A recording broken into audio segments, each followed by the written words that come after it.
gonna have any fights this week? Oh man, we gotta have some fights.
What is up, everybody? It is Cage Match Wednesday, which is also a Peggy Wednesday, and that's why we're excited. And also, it is the Wednesday after the Super Bowl, and I know a lot of us who are watching this show. Victorious Super Bowl.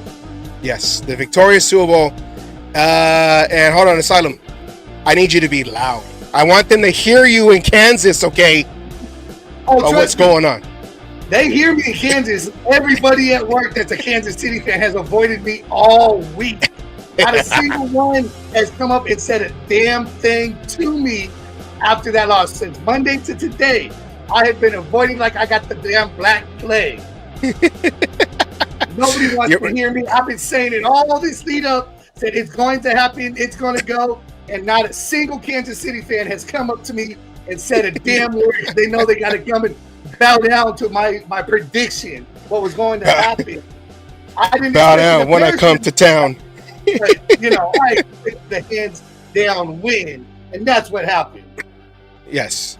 And also, if you see our background, Valentine's Day is coming up, so we did a little shouts out to the women in our life right here. So shouts out to Jessica, my girlfriend. You'll see her part in the comments. And then she also makes sure she brings in my special cage match drink. So, shouts out. Happy Valentine's Day to everybody out there. So that's our backgrounds for today. All right, Asylum, let's stop talking. Let's do some try to make some money, and then we're gonna go and basically why everyone's here. So first, you're doing stand-up comedy now, huh? Making money. Yes, gotta make money. So let's do our favorite segment. The shameless plug. Here we go. All right, everybody. Go to the YouTube channel, The Cage Match Show. Like, share, subscribe. Give a thumbs up. Go ahead and hit that bell. That way, every time a video, a short, we even put a message out there. You'll get it and know what's going on, what's happening, and what we're doing for that day or week.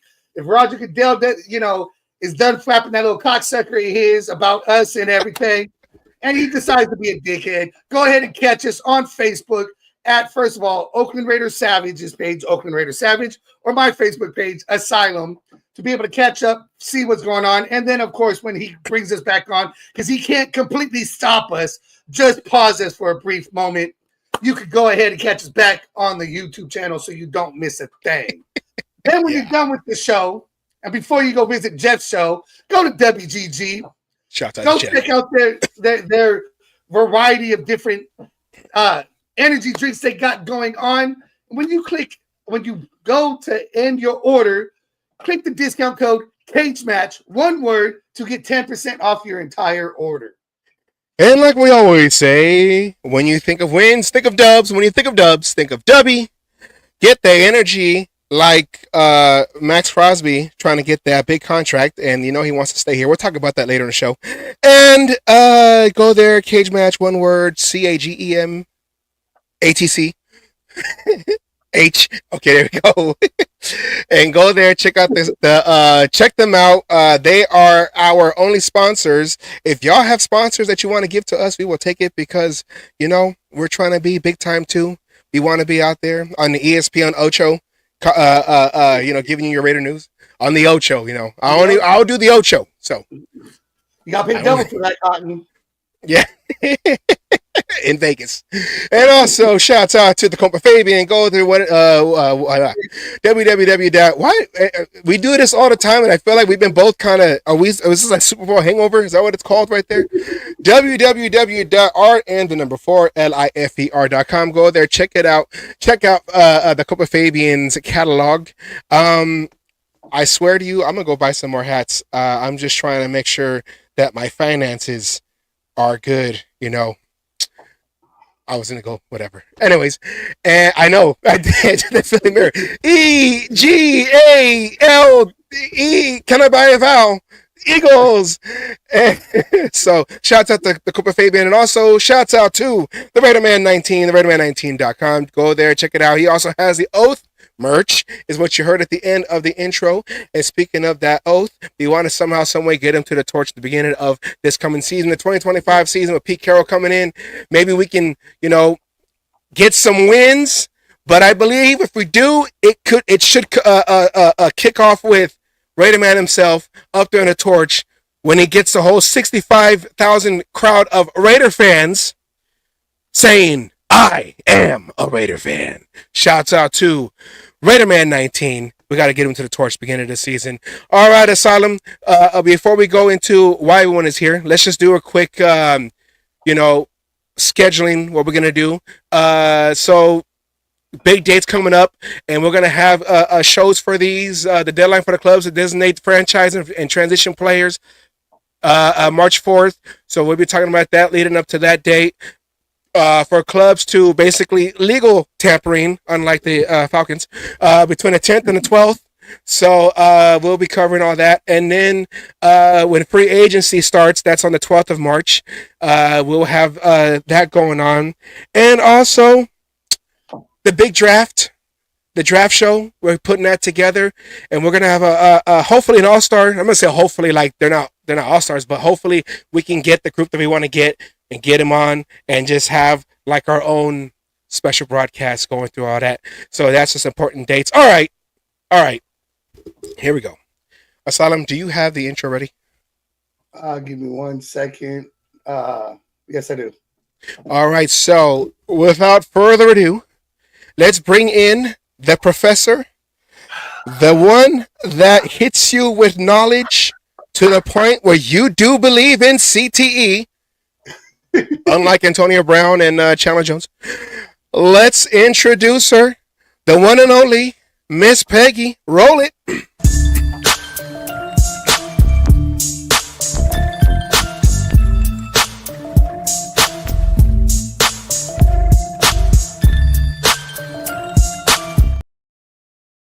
Look at that. Some music like that. I like that music.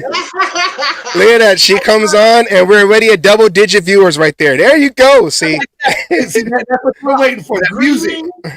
Yeah, that's right. That's worth the wait. Greetings, everybody, and thanks for coming to watch us every week when I'm on or when these guys are on, because they are truly the best. And, I see they're both married, both wishing everybody a happy Valentine's Day. This is our Raider Kings, okay? Oh, wait, wrong button. Wrong button. Right there. That's behind the scenes. These guys know how to treat women, okay? And a lot of our Raider men do. They treat us as equals, and we just feel part of that.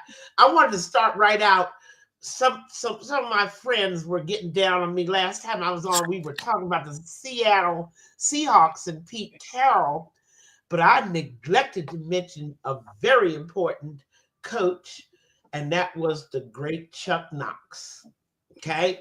And for all the people that don't know, he was coach from 83 through 88 and only had 2 losing seasons. They went to the playoffs 4 times under him. And that was about as close as Seattle got to a Super Bowl. Okay. Yeah. So that's why what Pete did was a total transformation there.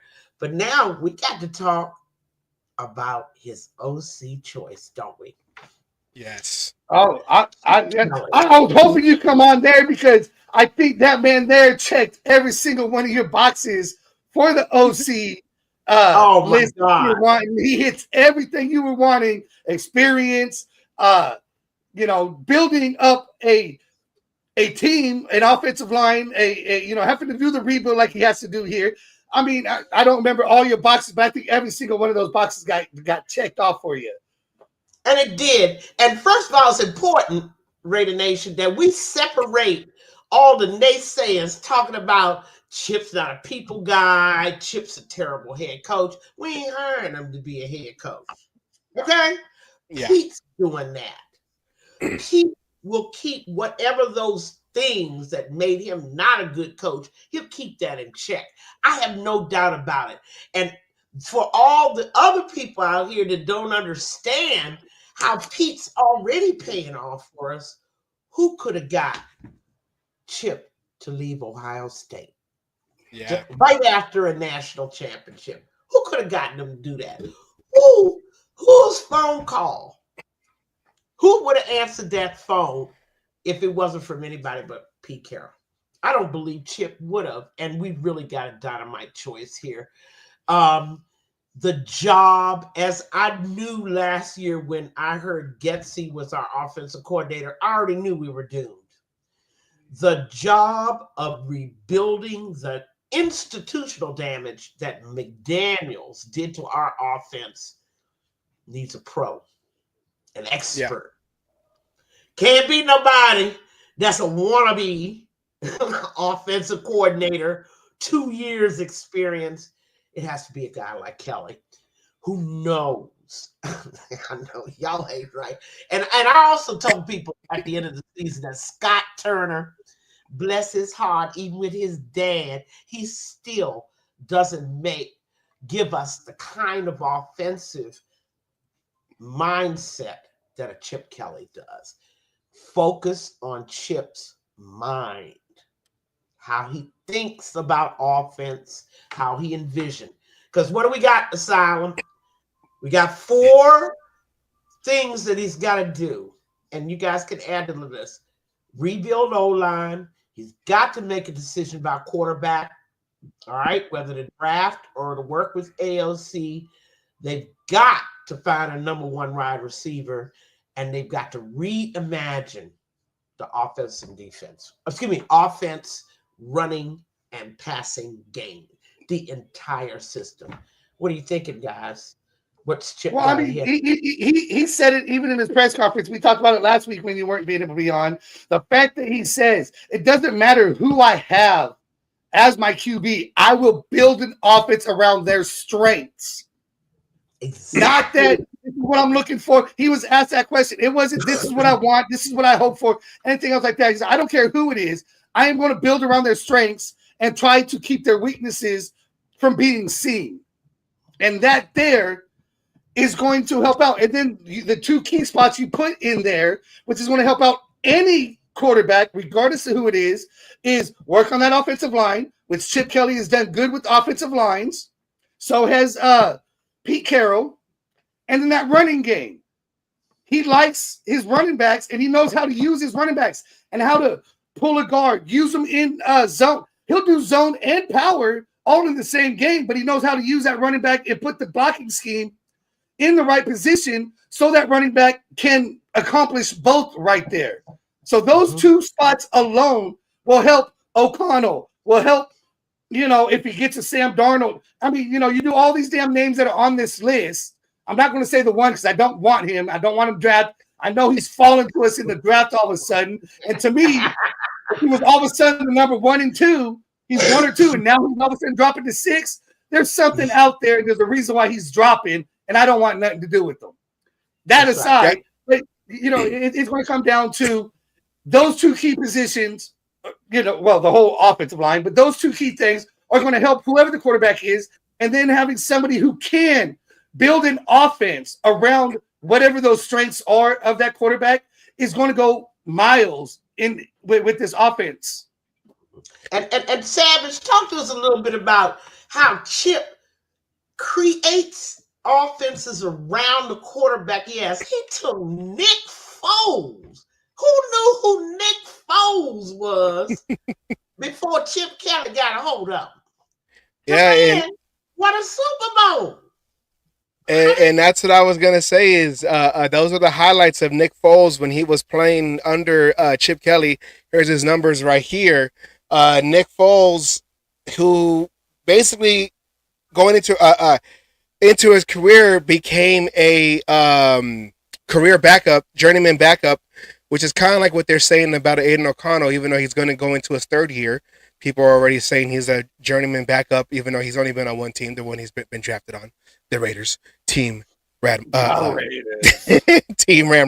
But the fact that, like he said in his presser when he got introduced, is that he tries to find go by their strengths and then hide their weaknesses, and that's unlike with McDaniels a couple years ago when he tried to force a quarterback into his system, which I think the only person that can really run that system is Tom Brady, because Tom Brady is the one that probably wrote the system. We'll see what happens because he'll get his 3rd shot, McDaniels, again with the Patriots, going back home. I think Asylum said that, going back home to daddy or something. I don't know. But he went back to daddy. He went back to daddy crap and said, please give me another job. You don't even have to pay me. Nobody else will come in. I mean, if he could, let's just say we wait on drafting a quarterback, and because I know there's talks of Sam Darnold and all that, but if we wait on drafting a quarterback, if we wait on spend a lot of money on a quarterback or a lot of capital on a quarterback, stick with O'Connell, see what he can do with him, because O'Connell seems like someone that can adapt to an offense. You saw him try to run last year because he said, I ain't losing my job. I'm going to start running now. I'm going to be like these mobile quarterbacks. I'm going to start running now. I just think, and people probably disagree, but I think he should get a fair shot. I know one thing that Pete Carroll also said is that he is, he's all about competition, competing. That was something that AP said last year, but like you had said, Miss Peggy, maybe he was, he listened to everybody else instead of what he believed in his gut, and we saw what happened with that. But I know that he didn't go with his gut. Yeah, as much as he did. Yeah. One of the things that I always checks a box for me, Asylum. I always look at what kind of coach a guy is. Is he a guy that only knows one system and then tries to make everybody else adapt to that system, or goes out and gets, goes and pulls old players that he knew that played in the system before? Or is he a higher level coordinator that actually designs his system around the players that he has? I maintain that latter kind of coordinator, that's a winner. That's a guy that's going to take you to a Super Bowl. You can spend years trying to find players to fit your limited knowledge of systems. But when you design the system for the player, now that's something special. And I think we want to appreciate what AOC brings to the table. And that's what I wanted to do, is start breaking this down, because Chip's got a job to do. Okay. And it's a massive job. But I wanted to start at quarterback. I see no reason, at least on the outside, why Chip wouldn't consider just sticking with AOC and using that first round draft pick elsewhere. Okay. Yeah. I honestly don't see the downside that everybody's seeing in O'Connell, because no coach, no Raider fan has had a chance to fairly see Aiden behind a good O-line with a running game, with a coach that got some sense and can call plays, and some good receivers, including number one. We've never seen that. I can tell you the two things. I can tell you the two things that people knock him on. They're the only two things I ever hear by everybody who hates O'Connell. He can't run. He's not mobile, but yet you see him move around when he needs to, and even take off running. So he can do it when he needs to. But that's one knock. And the other one was, he'll throw an interception. He'll do this, and everything that they relate to has always been an offensive line problem because they've been in his face and not giving him the time that he needs. Because every time you see O'Connell have time, he's done nothing but carve up defenses. He's carved up defenses like Peyton Manning did, like Brady did. And this all has to do with if he has the time. Give him those extra 3 seconds in the pocket, and he's going to show you exactly why he was drafted and where he can go. He just needs that extra 3 or 4 seconds that he was not getting at the snap of the ball every time. And then he doesn't have to come in and play Captain Save-A-Ho like he did every other damn time. I mean, but the other part of that, and we can put this all together, the running game of a quarterback is crucial to his success as well. We've talked about O-line, and we're going to talk a lot about O-line. But the running game gives not only the quarterback options, but the OC options. You can now look at play action, right? Misdirection. Yep. You can look at options to attack the defense that you're playing that you can't when you cannot run the football. When you cannot run the football, defense don't have to think very hard, do they? Yeah. All they have to do is pin their ear, what they call pin their ears back, right? Yeah. And just go for him on every single down. And that's what Chip Kelly's going to do. He's going to do that with multiple motions before the snap of the ball, not just one motion. He's going to motion one guy one way, motion another guy. You're going to see people moving around, and then he's going to be able to read from there. What do I got going on? Oh, okay. Well, they're playing man.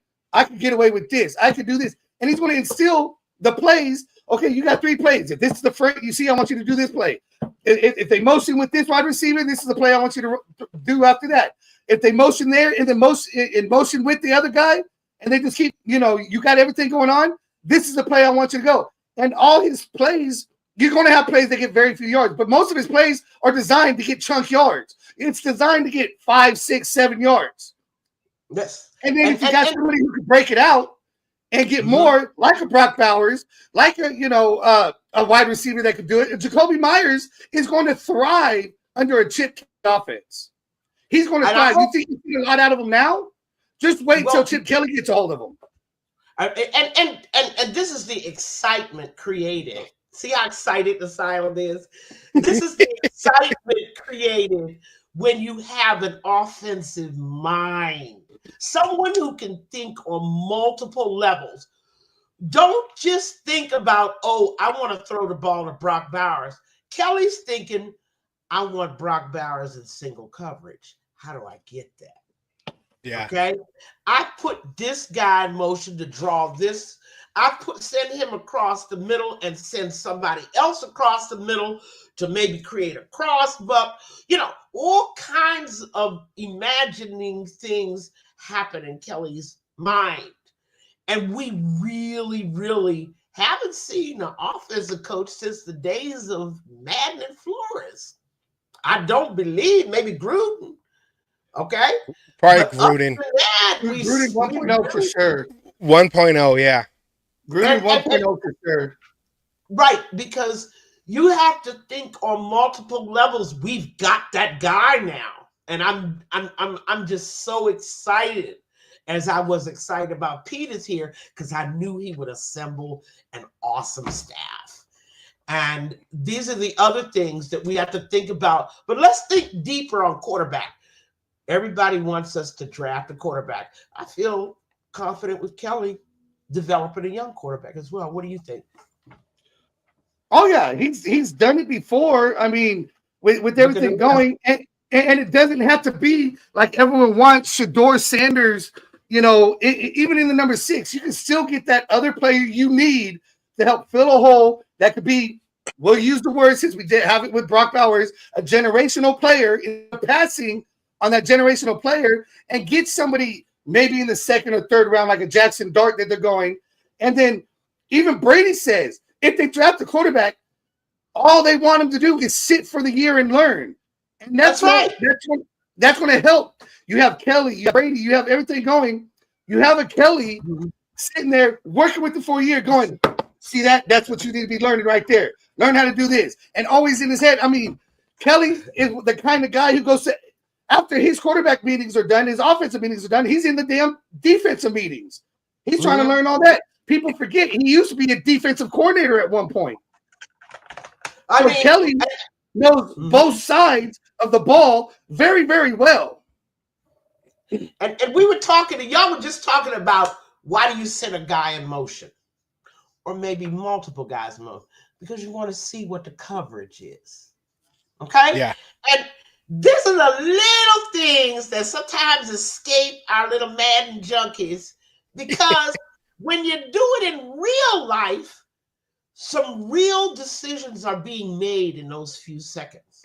The quarterback has to be seeing the motion too. He has to be seeing who's moving on the other side. More importantly, who didn't move, who didn't react, because that's the guy that's coming for you.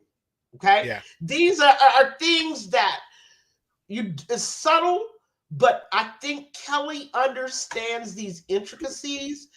He drafts the quarterback, he sits him. That's great, because then I can teach him on the bench. People forget that Mahomes didn't get his first start until game 14. Yeah. Right? Yep. And the same thing happened with Rodgers. He's sat. How many years behind Brett Favre? Jordan loves that. Jordan loves that. Now everyone's in love with Jordan Love. I mean, you go back to a lot of these greats, everyone that wants to put the GOAT moniker on somebody or saying they're a great quarterback, all of them is set. That's why I get worried about the C.J. Strouds, the Jaden Daniels, all these quarterbacks having success right now in the first year. It's all because they haven't been seen. Yeah, it's initially. It's because they haven't been seen. This is new. These defensive coordinators, Philly proved it. You know, these defensive coordinators are great and can figure out how to stop somebody of that caliber. They destroyed Patrick Mahomes. They had so much pressure on Patrick Mahomes with a 4-man rush. A 4-man rush. They blitzed once in the whole game. 4-man rush. And Mahomes spent most of his time on his back, being pushed around, being put uncomfortable, because they could scheme for this stuff. You know, and it's going to be the same thing. C.J. Stroud last year. Yes, he made the playoffs, but he did not look like the C.J. Stroud of his rookie year. And he got beat the same way that the Ravens shut him out in the playoffs last year. He didn't score no points. The young man is still not ready. A young man. You said Mahomes. I just wanted to show that. I'm just, you know, when I know you just had to show it. But listen, this is not a shock. What happened on Sunday is not a shock to Raider fans, is it? We already know that all Mahomes is a pair of scrambling legs. And if his offensive line can't hold, he's done. Yeah. Okay? If they can't hold. I said it, what, 3 weeks ago, maybe 4 weeks ago? I think it was with you being on. Everyone was talking about we need to get a quarterback who could compete with the Patrick Mahomes, compete with all the Philly here proved no. Instead, what I said, you need to build a defense to deal with these quarterbacks. You don't need a quarterback who go toe-to-toe with them. You need a defense that can turn around and stop it. And Philly proved it here. Philly's defense should have got MVP of the game. And since they can't give it to the whole team, give it to the defensive coordinator, Fangio. Give it to him, because he's the reason why they manhandled the Chiefs. It took them late into the third quarter to score their first points to get past the 50-yard line. Defense is going to win you the championships. Thank you. And all those people that are still sitting there on the couch right now trying to decide whether they're going to play with the Chiefs last year's team or this year's team, these are things that escape you. You have to understand, Patrick Mahomes and the Chiefs have been steadily declining in offensive production for the last, especially since Bieniemy left. Yeah. They all started with Bieniemy left. Even after Tyreek left, they were still the number one offense. After Bieniemy left, they dropped to 15. Okay? And they've never been higher than the number 15 defense. You could see the decline. That's why I'm saying Raider fans ain't surprised. Okay? And then what we did to him in that game, that Christmas Day game, right? Yeah. And we weren't even a good team. 2 touchdowns in 7 seconds. Well, we did win a game. But, I mean, you know what I'm saying? This is the kind of thing we already knew that there's been a steady decline. And then you know who our best friend is with Mahomes? Father Time.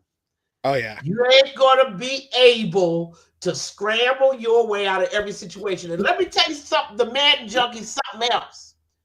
You look at all those quarterbacks that y'all off of Twitter about, the running quarterbacks, namely Jackson and Allen, MVPs, right? Where were they Super Bowl Sunday? No, and I was going to say, the one thing, so in that Super Bowl, the Chiefs defense, we're going on the defense side, Chiefs defense kept trying, they had to key in on, why am I forgetting his name, the running back? Why am I forgetting his name? Yeah, Saquon Barkley. I said his name all last Wednesday. Saquon Barkley, which left the passing game wide open, and he was throwing. They shut down Barkley. I'll give him that much. They shut down Barkley in the run game. But, like you said, what they forget, there's another aspect to just running the ball. This ain't the 1920s where all you did was run the ball. But that was because they had to stay. After they saw what Saquon Barkley did against the Commanders, almost the Redskins, against whatever, the Commanders, the Redskins. Having a big game, they had to make sure they stop. Oh, they forgot the ball can go in the air too.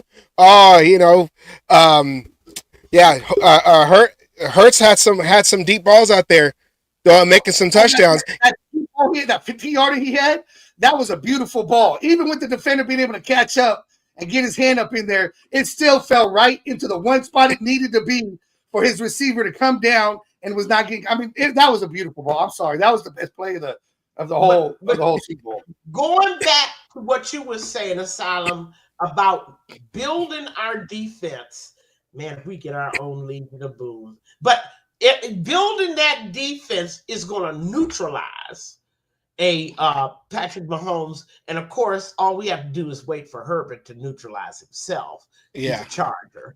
But I mean, and even we just have to wait to see what Bo Nix, because he had a decent season, but I don't think that's the Bo Nix that everyone could expect to be coming. I don't want to grant him anything yet. He's still got things to prove. But was back to what you said before, the C.J. Strouds, the Jaden Daniels, the RG3s, the Slashes of the world. I mean, you're great until they watch the film. And they pay people on their staff to do nothing but watch, analyze, break down, and give report on film. So there's not going to be the surprise factor for Jaden Daniels next year. Okay, just like there wasn't a surprise factor for CJ. And we have to think about that if the Raiders do draft a quarterback. The ideal is to sit him, give him a chance to develop. And we forgot to mention one thing. Brady sat on the bench behind Bledsoe. Okay. Yeah. He didn't start till Bledsoe got hurt, so he had a chance. Until he got his lung knocked off. Dislocated lung, yeah. That's right. I mean, if you have a chance as a quarterback to observe and listen to the sideline conversations, how people are recognizing defenses, if you're a young rookie you barely have time to learn the playbook. You don't have, they are throwing these young guys in there right into the fire. I don't think it's good for their development. It never works out. And a good friend of mine, and we'll talk about this on another show, we did a chart of rookies who had to start. Where are they now? Okay? Not one of them has won a Super Bowl. Not one.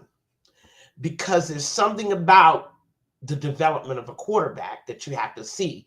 You have to give him time. Now let's go to that O-line. What Chip Kelly has to do with that O-line, y'all. And I wanted to respond real quick. It was the last rookie who started from day one in his career. Was the last one to win a Super Bowl, Roethlisberger? He didn't start year one. He didn't start year one?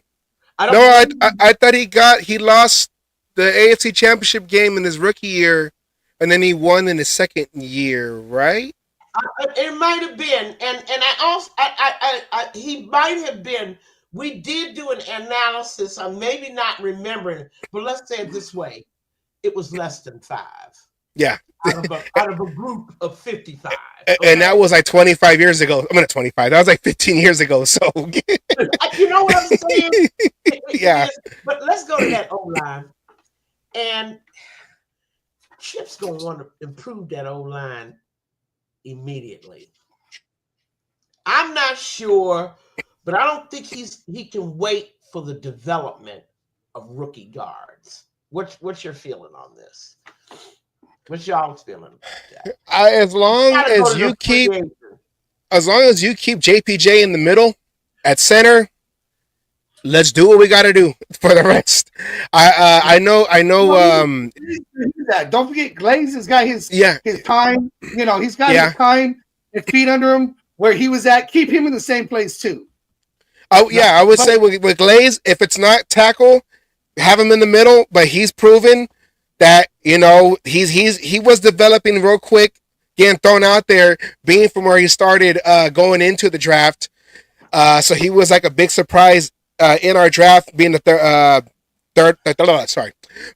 guy picked in our draft, where he was supposed to come out in the third round, and then him getting thrown in at that Raven game early in the season. He started progressing, developing fast in the fire. So I want to keep JPJ in the middle, and whether it's at guard or tackle, you got to keep DJ Glaze in there. Everybody else, hey, we'll put out a flyer for everybody else. Even Miller, I feel like Miller's on the downfall, and And see, for all y'all, Colton Miller, Colton, I want to give you a service medal. Thank you for all you have endured. But when you have a shoulder injury and a knee injury, what's the first thing that an offensive lineman has to have? Leverage and upper body strength. You could see that the decline was just like a drop. He was being overpowered. Your left tackle cannot be overpowered. He can be beat with speed. That does happen sometimes, but not overpowered. He was being pushed into the quarterback. The pocket was collapsing on his side, and of course, you couldn't run off tackle. I mean, there were no holes there because there wasn't any forward movement. I thank you for your service, Colton. I know, it wasn't your fault you got hurt, but my left tackle can't be overpowered. What are you thinking? I mean, so I want to bring that up. I like Meredith too. Keep Meredith too. If anything, as a utility guy. Yeah, but utility guy, as a depth he just wasn't making holes. My guards make holes. So my running game. Do it under Chip Kelly though. He might be able to do it under Chip Kelly. He might be. Nobody was making holes up front. No, I agree with that there, but they didn't know what the hell they were doing. It could be the Getty effect. Yeah, Luke Getty and Scott Turner. It was just kind of like, what the hell am I doing? So maybe under a Chip Kelly, they could be a little bit going because you have to be athletic under a Chip Kelly offense as an offensive lineman. You have to have some athleticism because you're going to be pulling. You're going to be, doing different things like that. My guard is my running game. If I have ass guards, I'm not going to run the football. I don't care what anybody says. Those two positions, we got to go to free agency. I don't want rookies there. I like the free agency. If you get somebody in the draft, you get them. And again, unless they're a generational or there's somebody like a Glaze who you think can come in and start right away, let them sit at least for part of the season. Why is everybody looking at this start right away thing? We on the offensive line, stop thinking rookie. We're not going to get a generational player. Well, I don't know now. We got Pete now in the house. Let me take that back. Yeah. Well, we were talking about the Rolodex, right? Thanks, Stacktown. I got one somewhere. Yeah, I mean, well, wait a minute. I might have said that with other coaches, but let me take that back. A generational player on the offensive line. How many times does that happen? Where you had an offensive lineman drafted, he comes in immediately. Quentin Nelson comes right to mind. Okay, immediately upgraded. He didn't do it. No, he didn't upgrade the line. The line was trash. It stayed trash all season long. The line was overpowered and was garbage. Okay, I'm talking about a player. When you tell me generational, I'm talking about a player that instantly improves everybody around him. And Bowers, we're all by Bowers, but let's face it, that's a rare occurrence at any position. Right. And let's go right to talking about wide receiver, because here you go again, rookie or free agent. Oh. What are you thinking, guy? We need a number. I know everybody's thinking, let's be Dr. Frankenstein and make Meyer into that number one. No, I don't think Chip is thinking that way. He likes what Meyer does, right? On film, it's great. Yeah. Still need number one. All right, look at the list. We got stats, we got ages, we got experience. We got it all. For this one. What are you guys thinking now? I'm looking at a few of them are long in the tooth. I don't want no receiver over 30 years old. He can forget that. Well, I'll scratch off DeAndre Hopkins because he had that wide open pass that he just kind of Chris Jones hit the ground like, why? DeAndre's been done. They were looking for a flag even though there was no one around him. Where's the flag? I mean, somebody, please, But, I mean, I'm going to scratch anybody that's over 30, okay? That's just a personal thing of mine. What are y'all thinking? I mean, first of all, we have to decide. Do y'all want to go into the draft and get a wide receiver?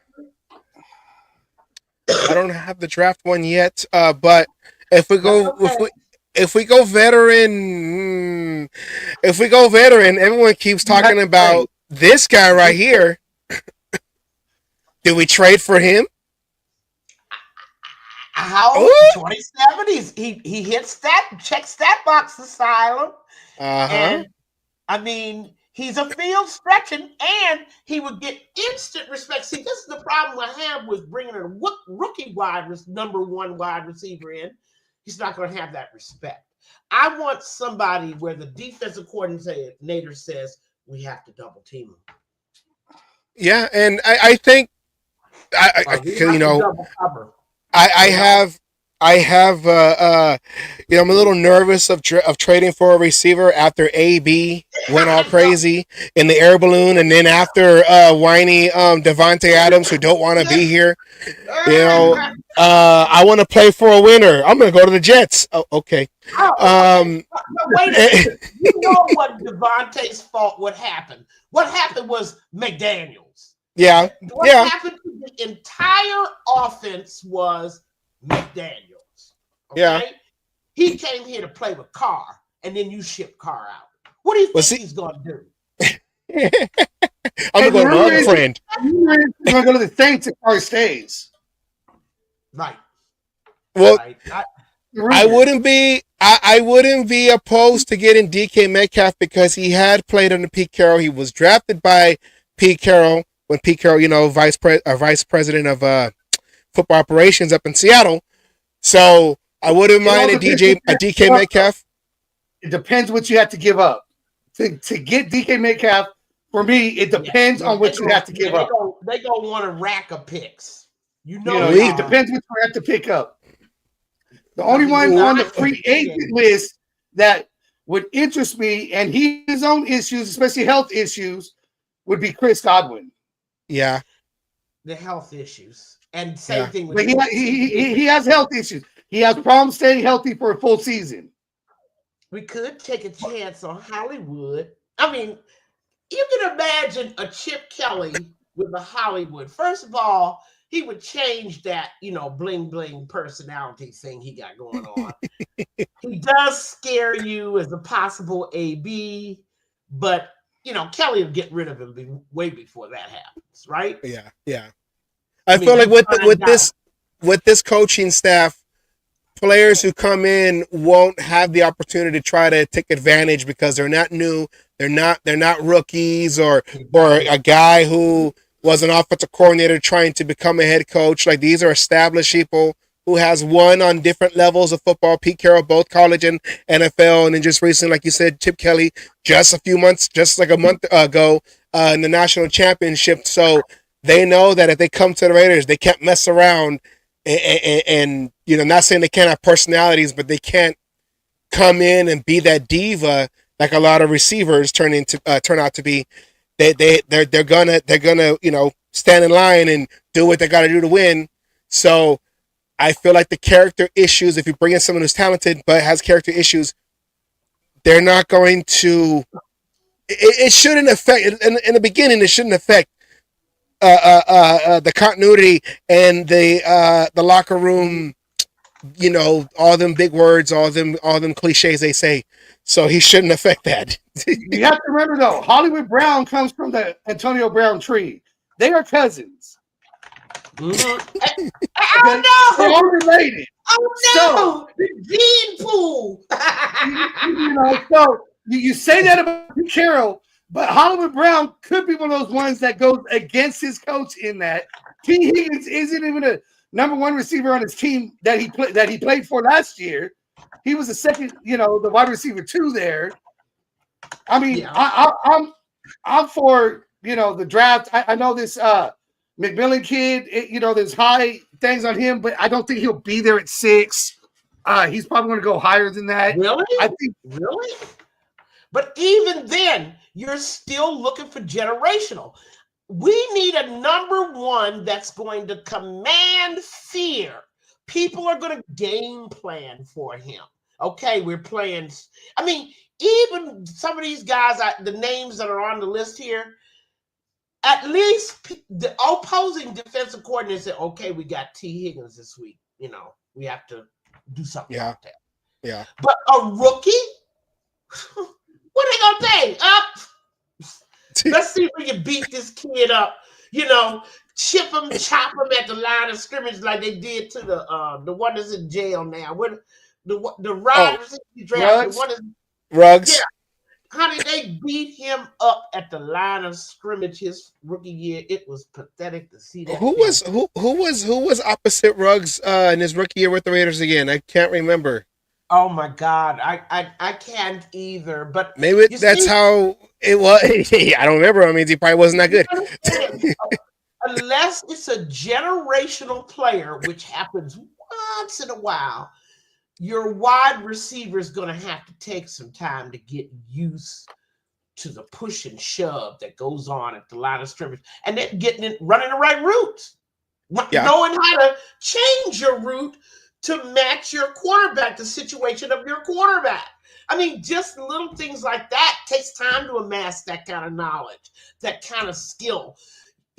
The question is Chip going to want a number 1 that he can develop, or a number 1 that he just has to tell what to do?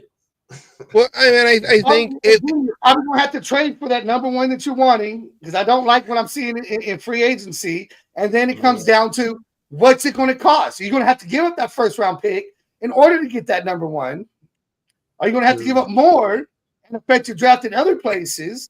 So, I mean, it's it's a catch-22 right there, really. But here's the next question. Okay, let's help our audience out there answer Solomon's. I wanted to say real quick, if we was to draft a receiver, I think if he's going to be the number one, and let's say it's I haven't done my homework here on the college receivers, but coming into with Myers and with Bowers, I mean, they might try to give that rookie receiver a lot of attention, but with Chip Kelly, maybe he'll find ways to get these two guys more open, especially Bowers. So now maybe that'll help that rookie receiver be developed along the way if he has to start on day one.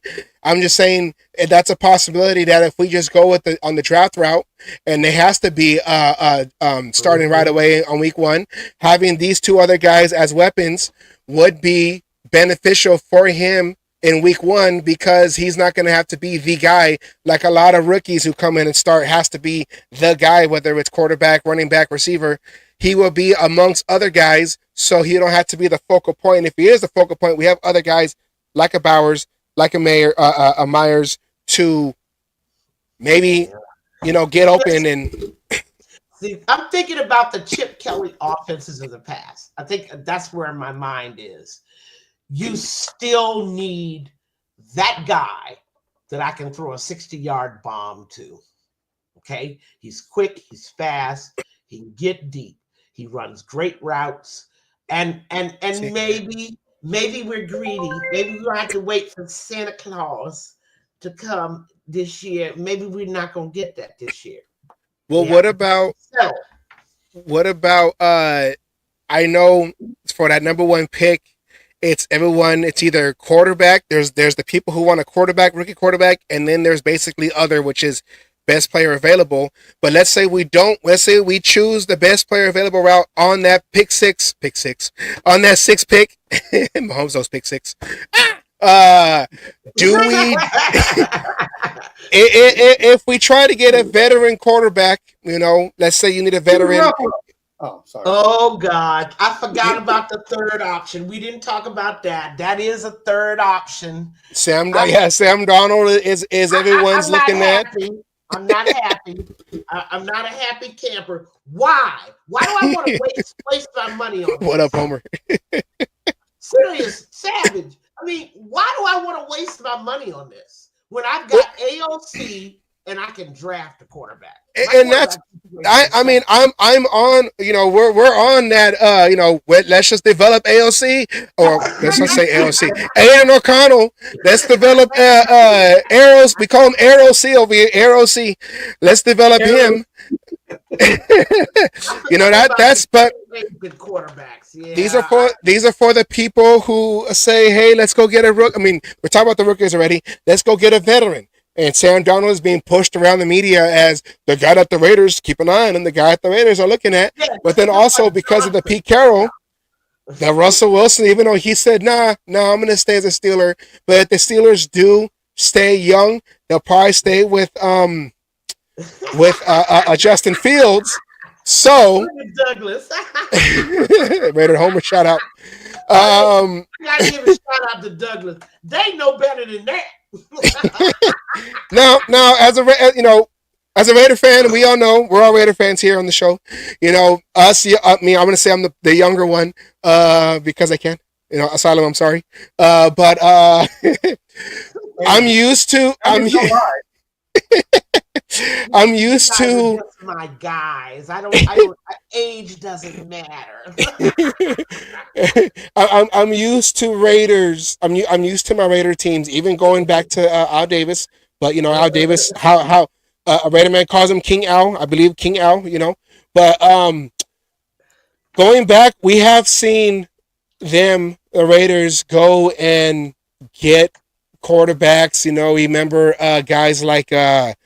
What was his name? He just lost the Super Bowl against he was playing for the Giants. Lost the Super Bowl against the Ravens. Kerry Collins. So we had Kerry Collins.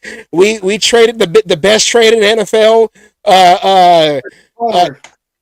Carson Palmer. See, I'm trying to forget these names. Carson Palmer.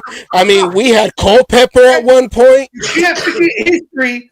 The minute you forget history, you're bound to repeat it. And that's what I'm afraid of, is bounding to repeat the history. That's what we try to educate in the show, is the history. That's why we have Miss Peggy, because she teaches us the history. And I'm afraid. I know. It's terrible. And you should be very afraid, Savage. Because why would I bring in anybody on this list? How many, if I draft, say we do draft a quarterback, I mean, what are they here for? A year? What Yeah. You think Russ Wilson's agent's gonna let him sign a 1-year deal with the Raiders? Maybe. I mean, maybe you could get a Jameis Winston or Jacoby Brissett, but again, I'm going back. Why? Yeah. I have AOC. See, anybody that's thinking free agent quarterback has taken AOC out of the picture. They have. You have to. Yeah. I mean, no. Pigs, you being a bad boy here. Who would bring up Aaron Rodgers in any conversation right now? I mean, doesn't he need to just sit and contemplate his future? Yeah, with some shrooms in a dark room. Let him think about what he wants to do. The last one was a dark cave. Dark cave. He comes out. I am Batman. Okay, you know what? It's time for you to retire. It really is. And but you see, anybody who's talking free agent is thinking AOC is gone, and I'm not ready to concede that. No, I'm not ready to say, write this guy off and say he can never be our starting quarterback. I can't, and I don't think Chip Kelly will either. Kelly and Carroll are too smart for that. They know what they have. They got a Boilermaker. And one of the things, and they know the adversity. As I put in the chat, 4 offensive coordinators in 2 years. Really? Yeah. I mean, and this guy still looks like he can play. Yeah. I mean, his head isn't messed up. You know, before, I mean, this is so that's why I was talking about how the Pete Carroll hire is going to change things for a lot of players. And I think AOC would be one of them. Guys, I got to run. I am super busy, but as always, I will see you in 2 weeks.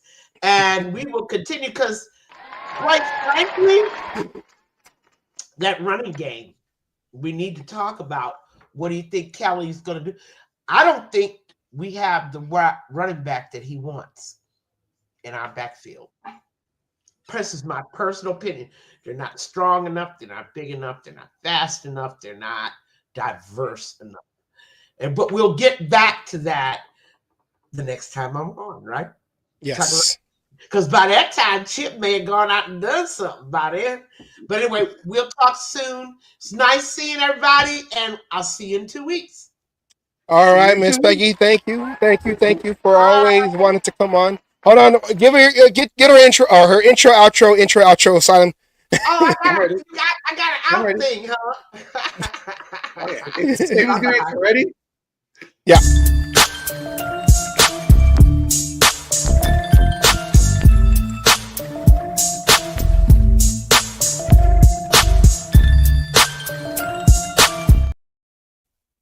I love how that works out.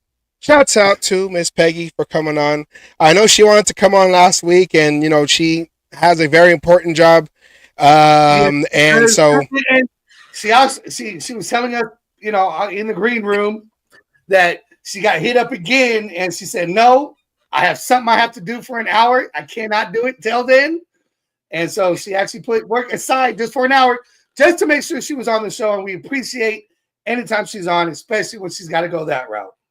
Yes, so we want to say thank you, Miss Peggy, and anytime she comes on, because we was it the Friday after Pete Carroll got hired?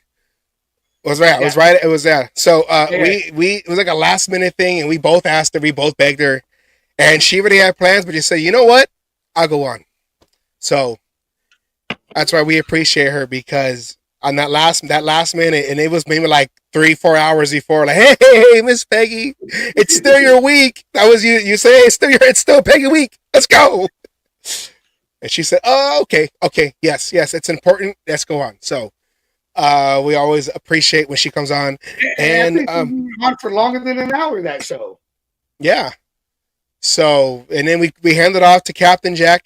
So, shouts out to Captain Jack also. But yeah, she made a quick. We were going to stay on for an hour. That was it. But we did another 2.5 hour show in that one, and we always appreciate her for finding time for us. And then we know you guys, when everybody who watches live and who watches after the fact, love when she comes on. I'm going to start making a folder. The numbers dropping now. She left, and now the numbers are dropping. We know everyone comes off for Miss Peggy. No, we still got some more more fun stuff to do on this show. It's a slow news day, but we're going to talk about some important stuff too. And what I was going to say, Asylum, is she kind of helped me out when she was leaving. She kind of helped me with a segue. She said, we're going to talk about running backs. And I know you haven't seen, I don't know if you've seen this video, but there was during Radio Row down there in New Orleans, Q from Raider Nation Radio, and then he has his own podcast on YouTube. It's the Lockdown Raider show, whatever. But he got to interview Josh Jacobs, and Josh Jacobs on that interview, and the way Q, when he presented it, he said, "Hey, I know a lot of Raider fans. There's some who were upset at the way everything ended. His tenure with the Raiders ended before he went to go to the Packers. So I wanted to play this audio and Asylum, and ask you what you think. Does it change? Because we know how it ended, and it's all he said, she said, hearsay, thearsay, whatever. When it comes to what really happened, they're not gonna say there's two sides of the story. They're not going to say it really happened, but this is what he had to say. And let me go in. Okay, here we go. It's going to start playing now. Let's get my thing ready. Here we go. So we'll still be on screen when it plays. It's audio. So Asai, why don't you listen to this and tell me the narrative about the running backs. You don't pay a running back. You don't pay a running back. Yeah. You, Saquon Barkley, who's playing in this game coming up, right? Derrick Henry, you guys all led your teams. What did that mean for you just as a running back personally? Man, let me say this first, man, because I really haven't spoke on it. So Okay. I want to clear the air. Okay. While I have the chance, especially for Raiders fans. I love the Raiders fans. I love the organization. Mm-hmm. I always wanted to be one of those guys that I played at one organization for my whole career. Yeah. The thing I would say to fans is they always bring up loyalty, right? But they don't never hold the organizations to the same type of loyalty that they hold the players to. Mm-hmm. And at the end of the day, like I tell people, I could have came in, won rushing title in the league. We could have had conversations then. Yeah. We didn't have it. We never had a conversation. Came in, was like, oh, we're not picking up your fifth-year option. I'm like, okay. Well, what we doing? Like, oh, we gonna franchise tag you? And I'm like, the things that was said, I really don't want to throw the guys that was there at the time under the bus. Mm-hmm. But they basically told me to shut up and play. Right. Like, long story short, they told me to shut up and play. They said, man, we gonna franchise tag him. He gonna play, and that's gonna be what it is. And honestly, I was preparing myself not to play at all that year. Yeah. I was preparing myself to play 4 games, the last 4 games, to get credit this season, and then move on and figure it out and let them keep the money. Yeah. Because at the end of the day, I felt like I gave my heart and my soul to the organization. I felt like losing or whatever, like the ups and downs, I was always, you can never say that I went out there in a game and I didn't try, or I didn't play hard, I didn't play through injuries, or that I, whatever. And I always, was a great teammate. So for me, it was just like, man, what more do I have to prove that I love it here and that I'm one of the guys that should be, go down as a great here. Yeah. That was one of the things I was just like, for the longest, my agent was like, man, Josh, like, they are not offering you nothing. Like, you keep trying to give him chances. He was like, you got to leave. Like, and I'm just like, man, I'm like, I met with him. I said, look, man, I have 8 teams right now offering me more than what y'all offer me. I said, can y'all at least meet me in the middle? Right. They said, no, we can't do that. Wow. I said, okay.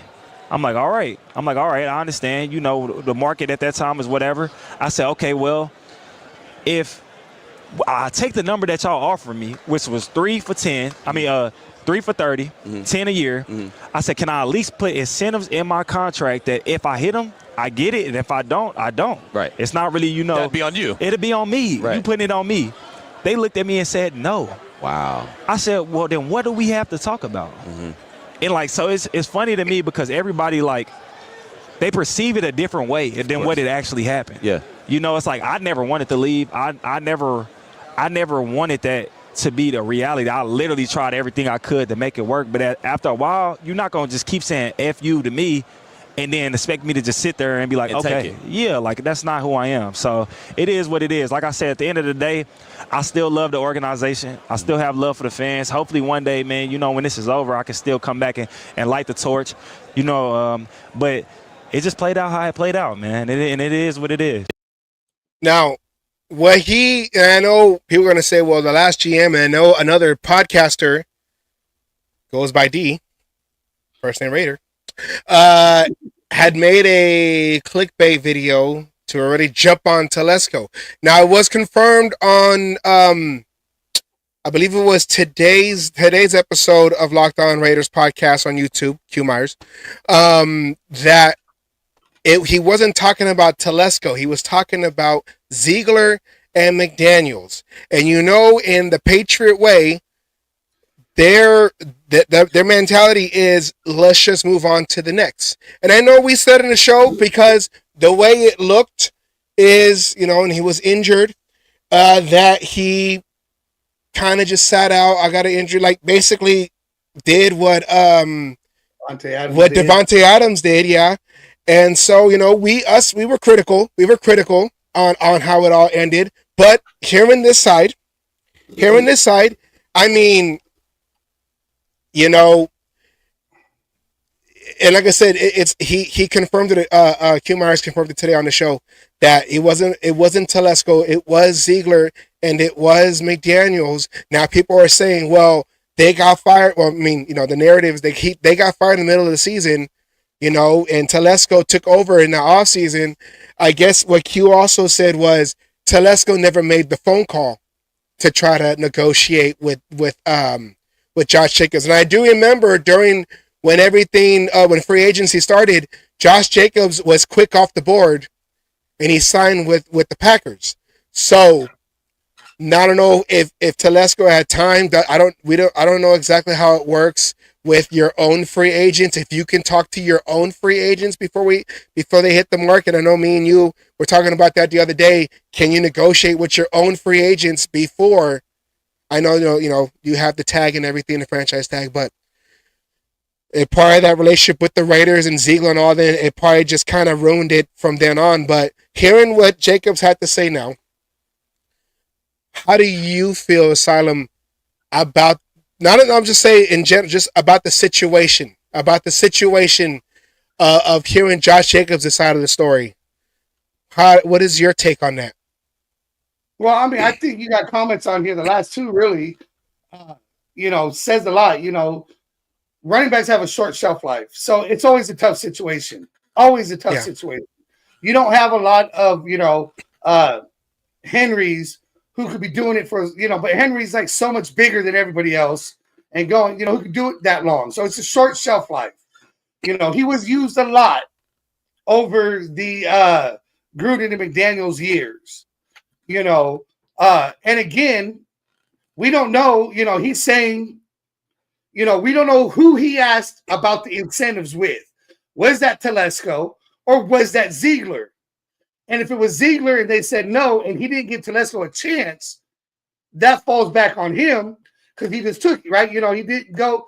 But we're going to have to assume with that statement, when he said, okay, I'll take the $10 million you're offering me, I just want incentives. Telesco has to go off of what he's last year, right? He's coming in fresh. He's going to go off of what was the most recent things you did. I have a team to build here and going. So, with him saying no on the incentives, I'll give you this. Doesn't mean that after year one, an extension could have happened, and gone, or if Ziggler would have, I'm sorry, Glasgow would have come back. Can I get a little bit more time to get this figured out?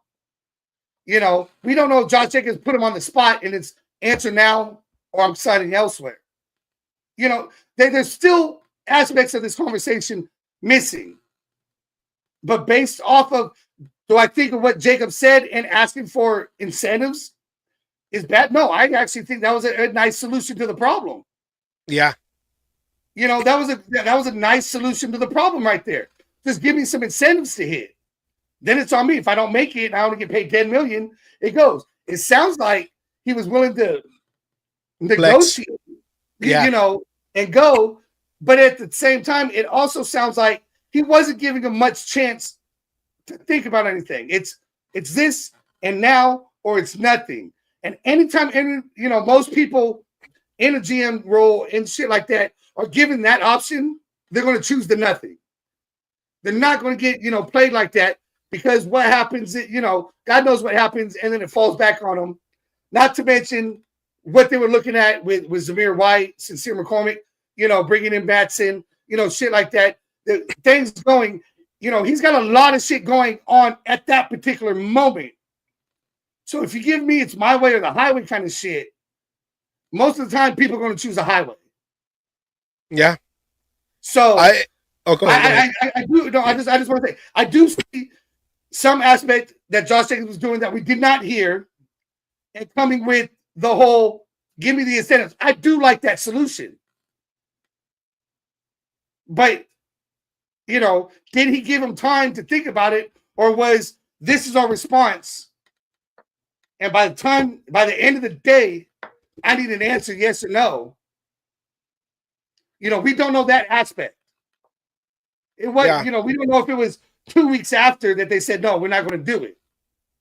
Then I'd have to put that on the Ziegler Telesco transition, right?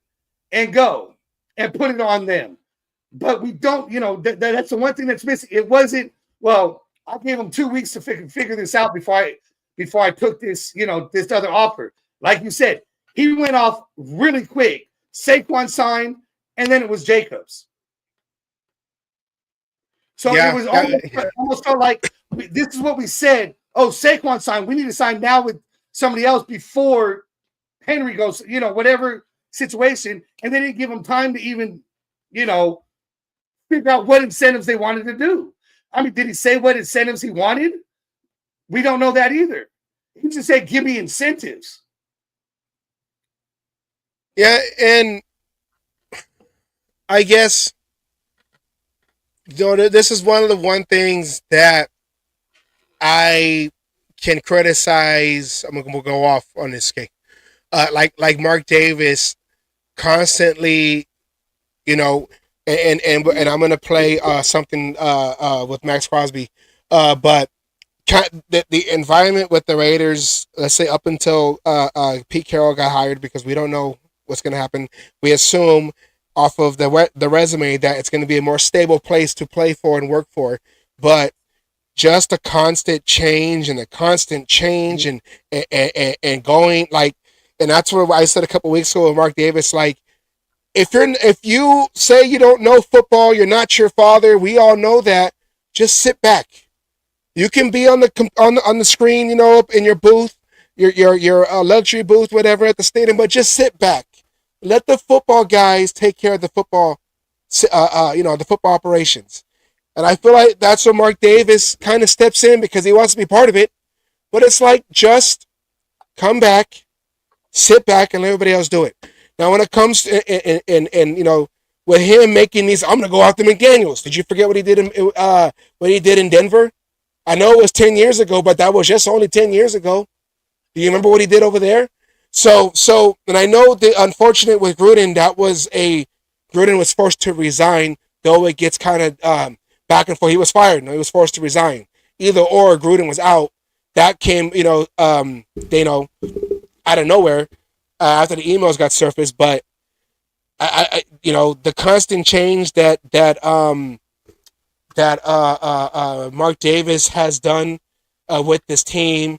Keep changing coaches. It's not a great environment for players to come in and stick around. And I know Josh Jacobs, he was drafted by the Raiders. Same thing with Max Crosby, which we'll get into that video next. But I just feel like that, and then trickles down. We don't know exactly what happened, but having guys like Ziegler and McDaniels who go by the Patriot way, who get rid of guys a season early than a season too late. That is their motto. And in New England, it worked well with Belichick and Brady when Brady was quarterback. But I would say I apologize for the initial reaction, how it looked. I get what to Josh Jacobs. I get what he's saying. I understand. I've been in situations in work groups and managers that in my job that I didn't like, and I'm like, man, I don't care. Bye, I'm done. Bye, whatever. Bye, peace out. Bye. I don't care. I did too much. I got hurt, and I'm still out here doing what I gotta do. Still making my numbers or whatever, and you guys still don't.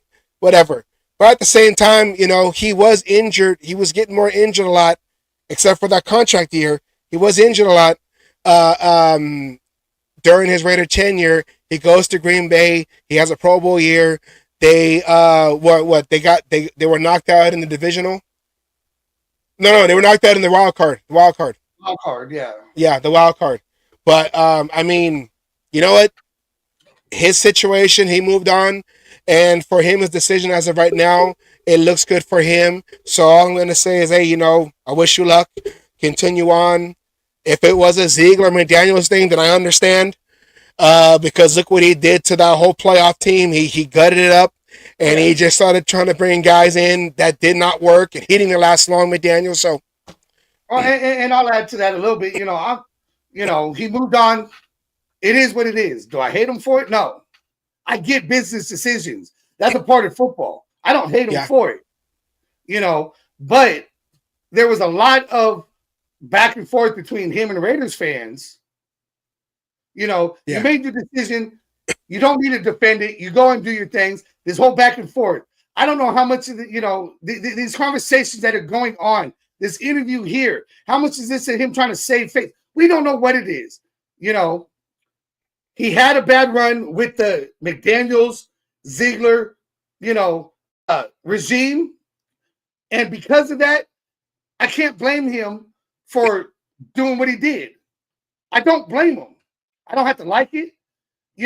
I was hard on him because, the last year, the injuries, everything else going. But those are also key factors when you're going into contract negotiations that you have to take into, think about. He obviously wasn't thinking about that. All he was thinking about was his part. So Raiders thinking one way, he's thinking another. They couldn't come to an agreement. He leaves. Yeah. More power to him.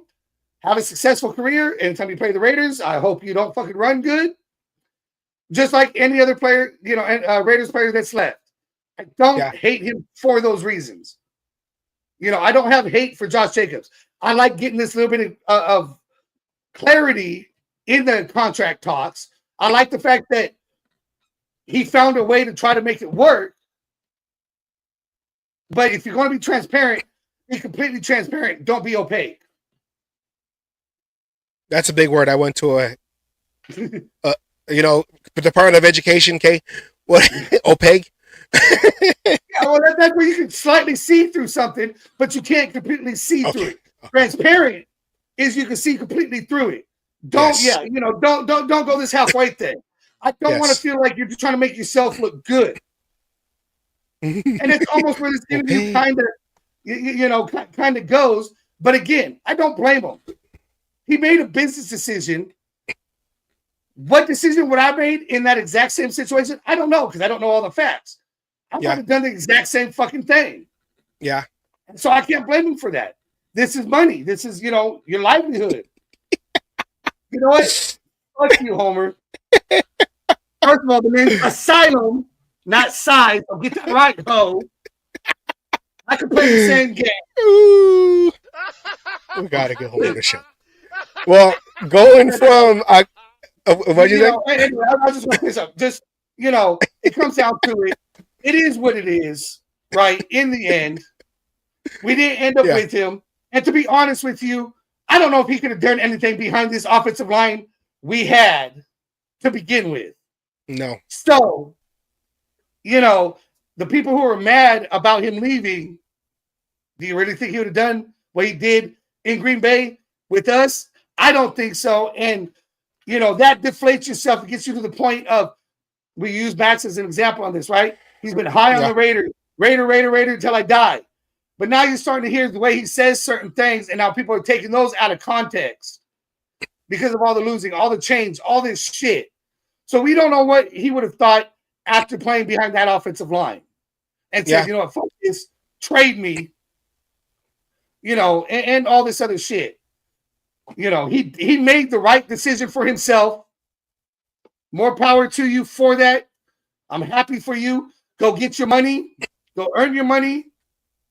And, keep doing what you do. Because if you can make the running back position valuable like Barkley did, then that's going to be a different story. And that's what it came down to. Yeah, and like right there what Pace Pig said, exactly also what Josh Jacobs said, it is what it is. And speaking of Crosby, and how his words are getting twisted around. He's in contract talks, and I know he's under contract, but it's with unguaranteed money, and that seems to be the situation with his contract, and everybody's trying to set a fire because of Myles Garrett asking for a trade from the Browns just a week or so ago. So let me show you this video. Now, this one we won't be on screen, but this one right here is a video of Max Crosby talking about, the contract situation and how he feels. This is a segment, Max Facts, and here we go.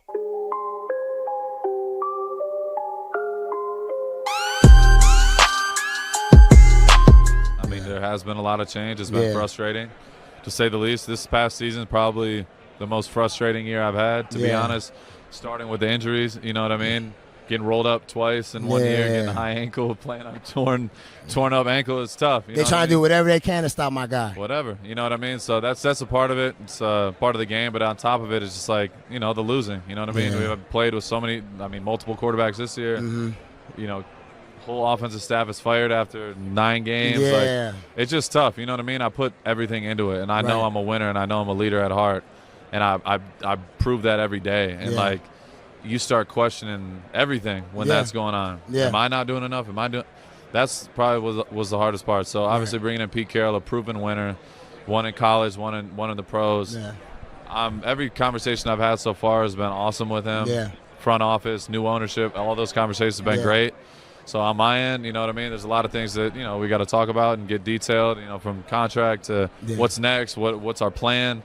That's I'm all in. Like, bro, how this is. Like, I train all year round. I put everything into it. So I just want to know that, I'll at least have a chance to compete. So. Have you ever thought about leaving?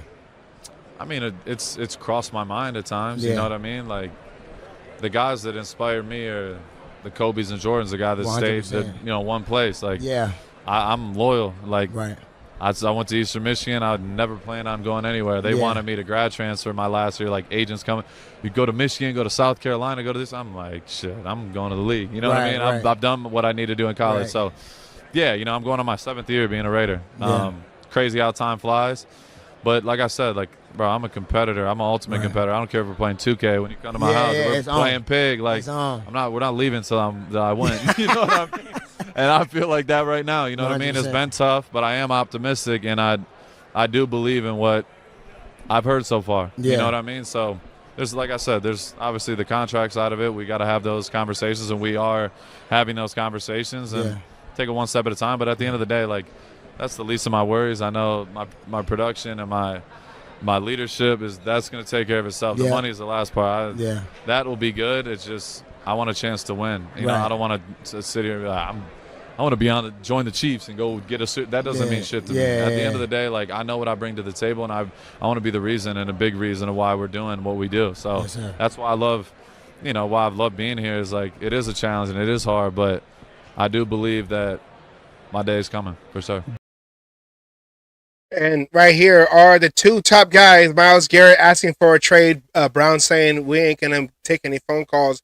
And Max Crosby, you see them all over Twitter. You see them all over Facebook. You see them all over Instagram. You see them all over the media. You see them all over. All these people are asking questions, asking Max Crosby questions.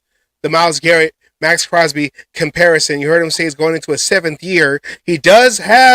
He's going to have the same continuity going into this coming year with Patrick Graham being retained. I will see what they do when it comes to the free agents that we do have mostly on the defensive side. Right there, Homer. I got to stop pushing that gun button. But, you're fighting. And I know you open up Twitter, like I said, you open up Instagram and someone I almost say CGI'd. That's showing my age. Someone AI'd CGI. Someone AI'd Max Crosby in a Packer uniform or in a Bills. Bills is a big name, a big team that they keep tying to him. And with him saying, and everyone's twisting the words around, and I'm getting kind of irritated with Kay Adams. Kay Adams, she was all big Devontae. Oh, I just hope that you find your happiness. And she was trying to do the same thing to Max Crosby. Oh, I just, yeah. So you deserve it. You deserve it. You go anywhere you want. You deserve it.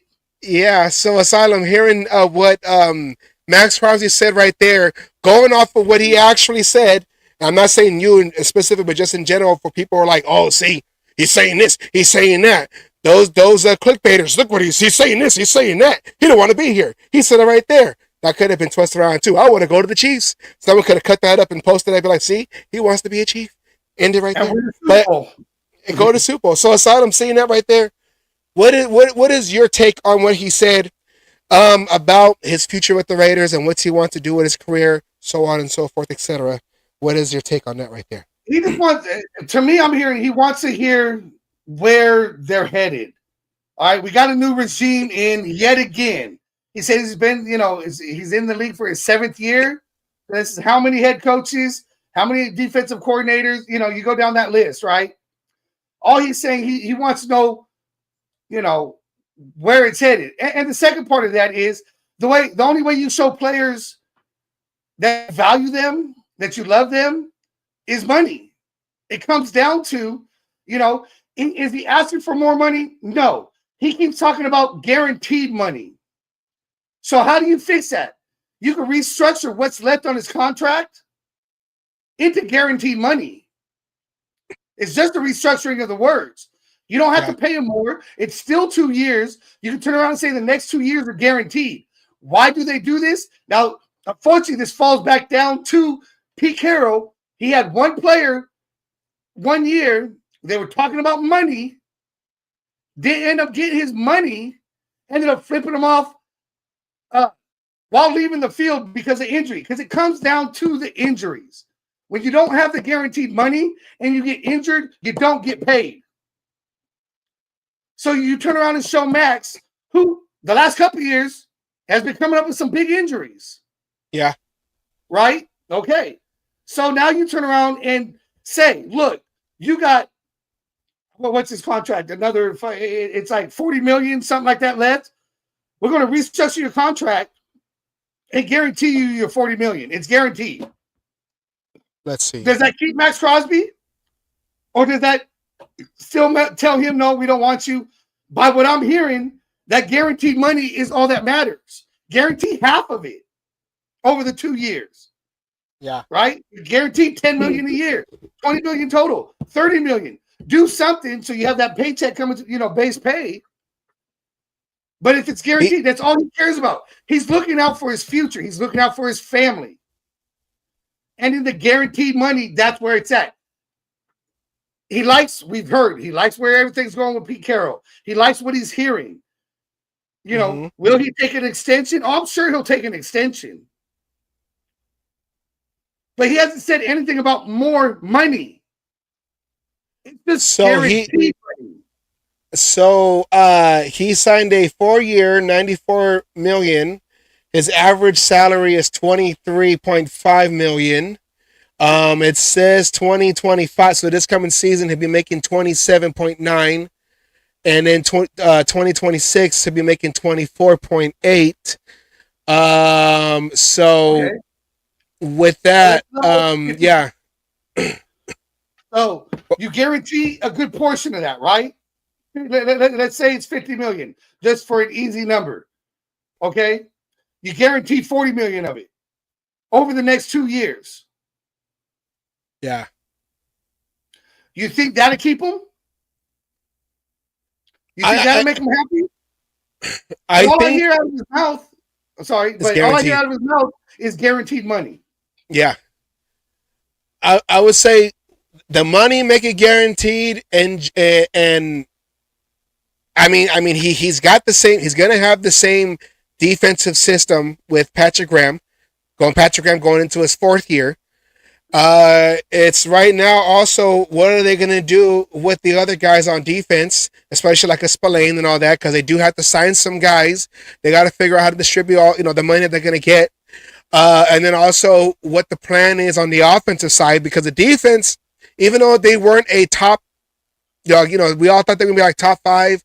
A lot of folks got hurt, and then trying to carry on what the offense wasn't doing their part, having to work with short fields. The defense had to go and try to defend on short fields, and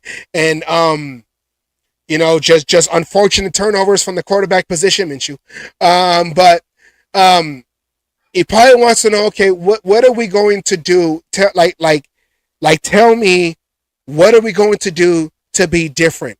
I've heard it many times. I heard it he was drafted by Gruden. I heard it from when McDaniels took over. I heard it, when AP, and I was excited. And then 4-13 happened. I was injured. I got rolled up. I was injured all throughout the whole year.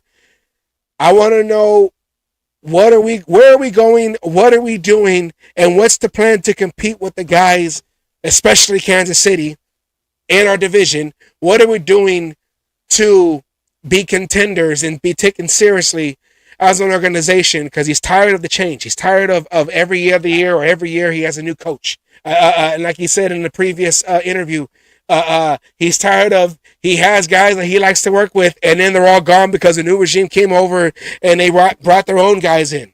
So that's probably where he's just trying to figure out, okay, look, what are we going to do? I'm going into my 7th year, and I haven't missed any game that I was active, which I believe was since rookie year, since game 1. He started his 2nd year. He was a starter, but I haven't missed one game up until this season. A season where everybody got hurt. So what are we going to do? Are you going to take care of me, trying to be that voice, being the leader in the locker room? What about for me? And I know probably folks are like, well, that's being selfish. You be a team player. You want to be here. If you don't, this and that. And I think that's another thing that also hurts any free agent Raiders. Any free agents coming in, and any Raiders, where you got all these people on social media and everything. Well, if you don't want to be here, then just go. It's like, dude, I haven't missed a down until my body told me, actually not even, until my coaching staff told me I need to stop. I was still going out there with a high ankle sprain, and high ankle sprains probably is the worst. I think it's like a grade 3 is a high ankle sprain, worst type of ankle injury. And he's out there trying to get a push off of that, playing a defensive end, going against a 300+ pound. Achilles still technically part of the ankle. Yeah. I know it's on the back, but isn't that part? And Achilles is the worst you could get. Yeah. So I know what you're saying there. Yeah. I know where you're going. And again, to go off even that, yes, he played. He even said it on Kay Adams' show. I only have so many years I could play. And I play with reckless abandonment. Meaning, you don't give a flying fuck about his body. Yeah. He's playing like a Jim Otto did. Jim Otto sacrificed his leg for the game. Literally. Literally, yeah. So he's playing like that, and he knows it. So, yes, money is involved. Unfortunately, that's been a part of the game for the last 10, 15 years. Longer. Well, okay. We go longer. Okay. Yeah. You know, yeah. it's been a big part of the game. You pay the people who are producing, right? And then the people who aren't happy with what's going on, they tend to leave and go to places that appreciate them. You know, yes, you end up with the situations like an Albert Hainsworth going to the Redskins for that big fucking contract and then not doing anything. Yeah. Right? It was great all the way up until that big contract. So, yes, teams have to be wary of those situations because they still happen. Yeah. But at the same time, when you have somebody who says he bleeds silver and black, literally says it every damn time, says, I don't want to go anywhere. Literally said, I could go to the Chiefs and win a Super Bowl, but that don't mean shit. You guys. He also reminded, I got it tatted on my body. He reminds you, I got it on my body. So does Josh Jacobs. Yeah, I know. You know, I mean, a lot of people do that. You know, I mean, Marshawn Lynch, while playing for the Bills and the Seahawks, had Oakland tattooed on his chest. He's from Oakland. You know, he wanted to get drafted by the Raiders too, but they were too. He did, you know, yeah, but, yeah. You know, it is what it is. Tattoos, you know, don't mean shit in that thing because you know when you get drafted by a team, a lot of players go and get that tattoo. I was drafted by.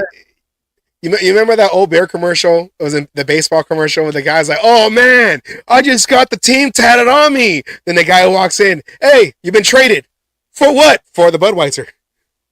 Remember that commercial? Yeah. No, I know what you mean. I know what you mean. He's the one. He's the one that reminds everybody. I got it on me. Like I'm trying to show that I'm dedicated to want to stay here. But kind of like Josh Jacobs, show me what we're going to do, because I don't play an easy position. Not that any of them are easy, but Max Crosby, you know, playing defensive end, being the leader of the team, and trying to be that guy that rallies everyone around. He's like that. He's like that one quiet. Well, he's not quiet, but he's like that one kid in class, and he just stands right here. And when the new teacher comes in, "Hi, I'm Mr. So and So," they look at him like, "Do I like him or not?" And start throwing stuff at the teacher. So he's like that guy in the locker room. He's the one that basically sets the tone. No, definitely. And he even said he put his voice out there for AP, and look what happened. He then comes out and says, "I'm not going to do that anymore," because it probably hurt to see AP get fired.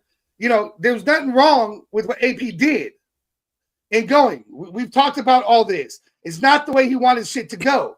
Doesn't mean he's not happy with the Pete Carroll hire and seeing where things going. But the key sentence in there is one, I have not heard him ask for more money. Not a contract extension, not asking for more money. Pay me because I do all this shit. He's saying, I got no guaranteed money. We need to be talking contracts right now. And this is, and it's going, this is what I do. It's not just on the field. This is what I do in the locker room. I'm the first one in, the last one out. I lead by example. I'm doing this. Nobody works harder than me. Yeah. So let's just make this right. Guaranteed. When Telesco gave him, what was it, that $3 million, $5 million, whatever it was? I think it was like wasn't it $9 million? Like a $9 million, you know, I think it was like $9 million, wasn't it? Oh, no, it was $6 million. It was $6 million. It was $6 million. 6.5, I think. You know, turn around and gave him that money for no reason other than being the leader that he was. Yeah. He didn't even say do that. So let's make some of this money, restructure the contract, give him a little bit more money and make it guaranteed. Yeah. He's looking out for his wife and his daughter. Go ahead. Yeah, go ahead. It goes back to Josh Jacobs. He did what he had to for his fucking family, right? You know, it was a big deal that he was able to buy his dad a house with his first fucking contract. In the end, Josh Jacobs did what was right for him and his family. Yeah. And I can't hate him for that. Plain and simple. Yeah. And it's the same thing, you know, like if you put yourself, if we try to put ourselves in their shoes And I know we're not making millions and we're not playing, we're not doing what we love. A lot of us are doing jobs that are, hey, I got hired. I need the money. I got bills. It is what it is, whatever. But,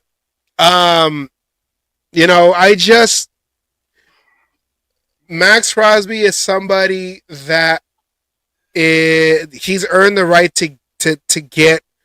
He earned the right to get what he's asking for, and like we said, he's not a guy that he's dealt with injuries and he's in and out, but he's been that team guy. This is his first year where he's had, a lingering injury with the high ankle sprain, in a game that he balled out in against the Ravens, where he closed out that game, sacking Jackson, but.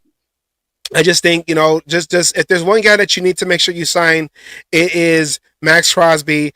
If it was Al Davis, there's that old story that God, why am I forgetting names now? That Howie Long had said when he heard that they were taking phone calls, the Raiders taking phone calls of trading him, and Al Davis stepped in and he goes, I don't care about anybody other player, but with Howie Long, you ain't touching Howie Long. You're not accepting any phone calls with Howie Long. And I feel like Max Crosby earned the right to be in that type of, untouchable, He's that defensive player you build around. Yeah. He's that type that you try to get a hold of every damn time you do a trade, every time you draft. He's that guy that you build around, and then you keep him there as long as humanly possible. He's that guy you might even extend out and keep an extra 2 years longer than going just because of that, just in case. Yeah. You don't let him go 2 years early like the Patriots like to do and let him ball out with some other team. He's that one you keep that little bit extra, and when the retirement comes, when you finally let him go, it's not there anymore because he's giving 110%. 150% in this case, every damn time, whether it's in practice, whether it's during the offseason, whether it's during a game. Yeah. So, yeah, no, for reals. And I just think that when it comes to Max Crosby, that's the first person they got to talk to when it comes to who you're going to bring back next year. I would say, whatever the rule is, if they can't talk to the guy, well, actually, Max Crosby's on the contract. They can go talk to him, so they can go and do his contract. I believe he's under contract, even though it's not guaranteed. They should go and take care of him, and then go from there. When it comes to free agency, the next guy to have to go and re-sign would be a Robert Spillane, who also loves to play under Patrick Graham, and Raiders have made that choice to bring Patrick Graham. Well, I'm going to say make that choice. The Raiders are fortunate enough to bring back Patrick Graham, so hopefully that also brings Spillane back, and then we can see what the defense was supposed to look like last year, this coming year, especially with the Chiefs looking like, not that we need them to be on a downfall because we beat them 2 Christmases ago, but it's time. It's time for the Raiders. We would have beat them on Black Friday too, if we had an offense that can move the ball. We just got a new offense coordinator at the time when Scott Turner took over, but that ball just wasn't snapped when it was. We didn't have those missed field goals. That would have been a hands down win. Yes. So let's just get Max Crosby signed, get it over with. So I don't have to keep seeing him in a Green Bay uniform, him in a Bills uniform, whatever, because it's just annoying. It's just annoying. Okay. Now, let me see. How do I want to do this? Let's do it real quick before we do the last thing. Let's quick shout out. What if? It's always a what if, Homer. That's all we've been doing for the last 20 years. What if?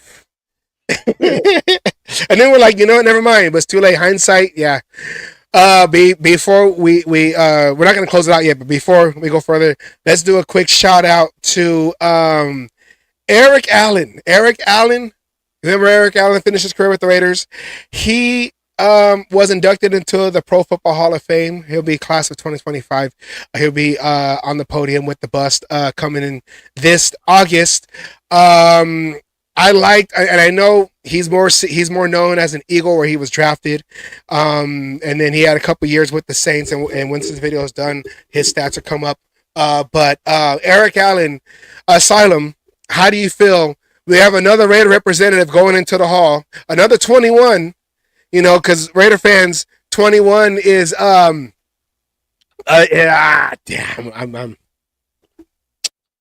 I know his name, receiver, Biletnikoff. Why am I forgetting names today? Give me some help. Cliff Branch. You know what? I just lost my Raider card for that. I will revoke it myself. I'm all like, how did I forget Cliff Branch? It must have been this Hennessy that my girlfriend gave me. I forgot Cliff Branch. I don't forget Cliff Branch. Number 21. I played softball with him a long time ago when I was a kid. They had a little softball tournament over here in my hometown, and he played Cliff Branch. I know, Alicia. I know. I'm sorry. I lost. You know what? I will revoke my Raider card for that one. I will be on a timeout with that one. I should have known. That is my fault. I'm trying to put words together. Big words all of a sudden. Asylum using big words. Hey, I'm telling myself, how do you not know Cliff Branch? Okay, so I'm putting myself on a Raider timeout for that one. I know Cliff Branch. You know, Cliff Branch going down, having all them touchdowns. He got all 3 rings in the Super. All three Raiders rings, Super Bowl rings. Cliff Branch had alongside Biletnikoff, getting passes thrown from Stabler and then Plunkett. So my bad. You know what? You know what? Hold on.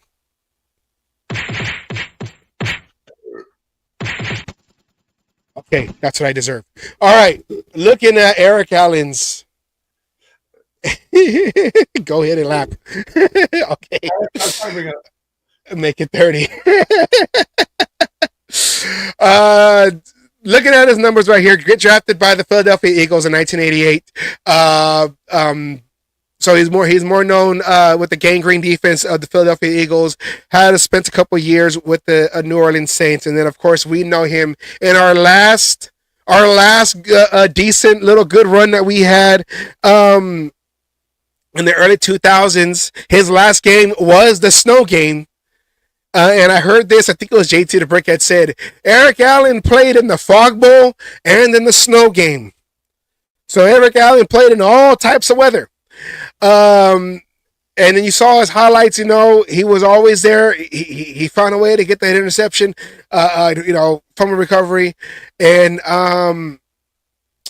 looking at his numbers, total tackles 787, interceptions 54, interception yards 826, pass deflections 40, forced fumbles 5, from a recovery 7, sacks 3, and defensive touchdowns 9.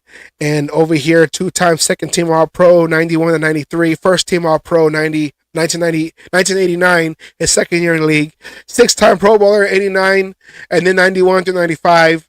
PFWA NFL rookie team 1988, and then the Eagles, he's on their 75th anniversary team and then in their Hall of Fame. But Eric Allen shows love to Raider Nation because he's part of the media team, so you see him breaking down film at the end of each game on the Raiders Network and also on YouTube. Eric Allen, Asylum, what do you think about Eric Allen making it to the Hall of Fame? Anybody who played for the Raiders making it in, I'm always happy for. You know, he deserved it. I believe he made it on the seniors as well, right? If I remember correctly, his last chance, something like that. I think it was, it's getting old that it has to be these kind of situations that they get in just because they played for the Raiders and everything. So, you know, yes, he's known as the Eagles. Yes, he was at the Super Bowl wearing the Eagles, starter jacket, something like that, you know, going. But again, he works for the Raiders. You know, he's tied with the Raiders just as heavily as he is with the Eagles. So, you know, congratulations. You know, I talked to the wife about maybe trying to go to this Hall of Fame ceremony just for it. But we'll see what happens in that aspect. You know, congratulations. Well deserved. Yes. Yeah, I like Eric Allen, and I wish he would have played one more year. He would have had his chance to play in the Super Bowl. Maybe it would have been different, but then we know a lot of things happened. Whatever. Another person that was on that same ballot that didn't make it through was Steve Wisniewski. I feel like Steve Wisniewski is someone that people have forgotten. The left guard for the Raiders, number 76. That's because he's an O-line person. I know it's O-line. What's his stats? He was 6'4", 5. But Wisniewski, that's also someone that deserves to get in. And I know that during his career, the Raiders, they were off and on, started from LA and then in his career. Wisniewski, to let everyone know. Say that again. That was Steve. The one you're talking about, Steve Wisniewski, not Stephen Wisniewski. Not his nephew Stephen. It was Steve, the original Steve. So shouts out to Eric Allen. Now, before we end the show, let's have a little fun here, okay? Now we know we all watched the Super Bowl and we all were happy, 40-22. Yes, the Wiz, yes. He needs to go into the Hall of Fame for reals. He needs to get into the Hall of Fame. He also, I think, retired just before the Raiders got to the Super Bowl, so he would have been in that Super Bowl game. He retired, I believe, 2 years before, because that snow game. The guards were Middleton and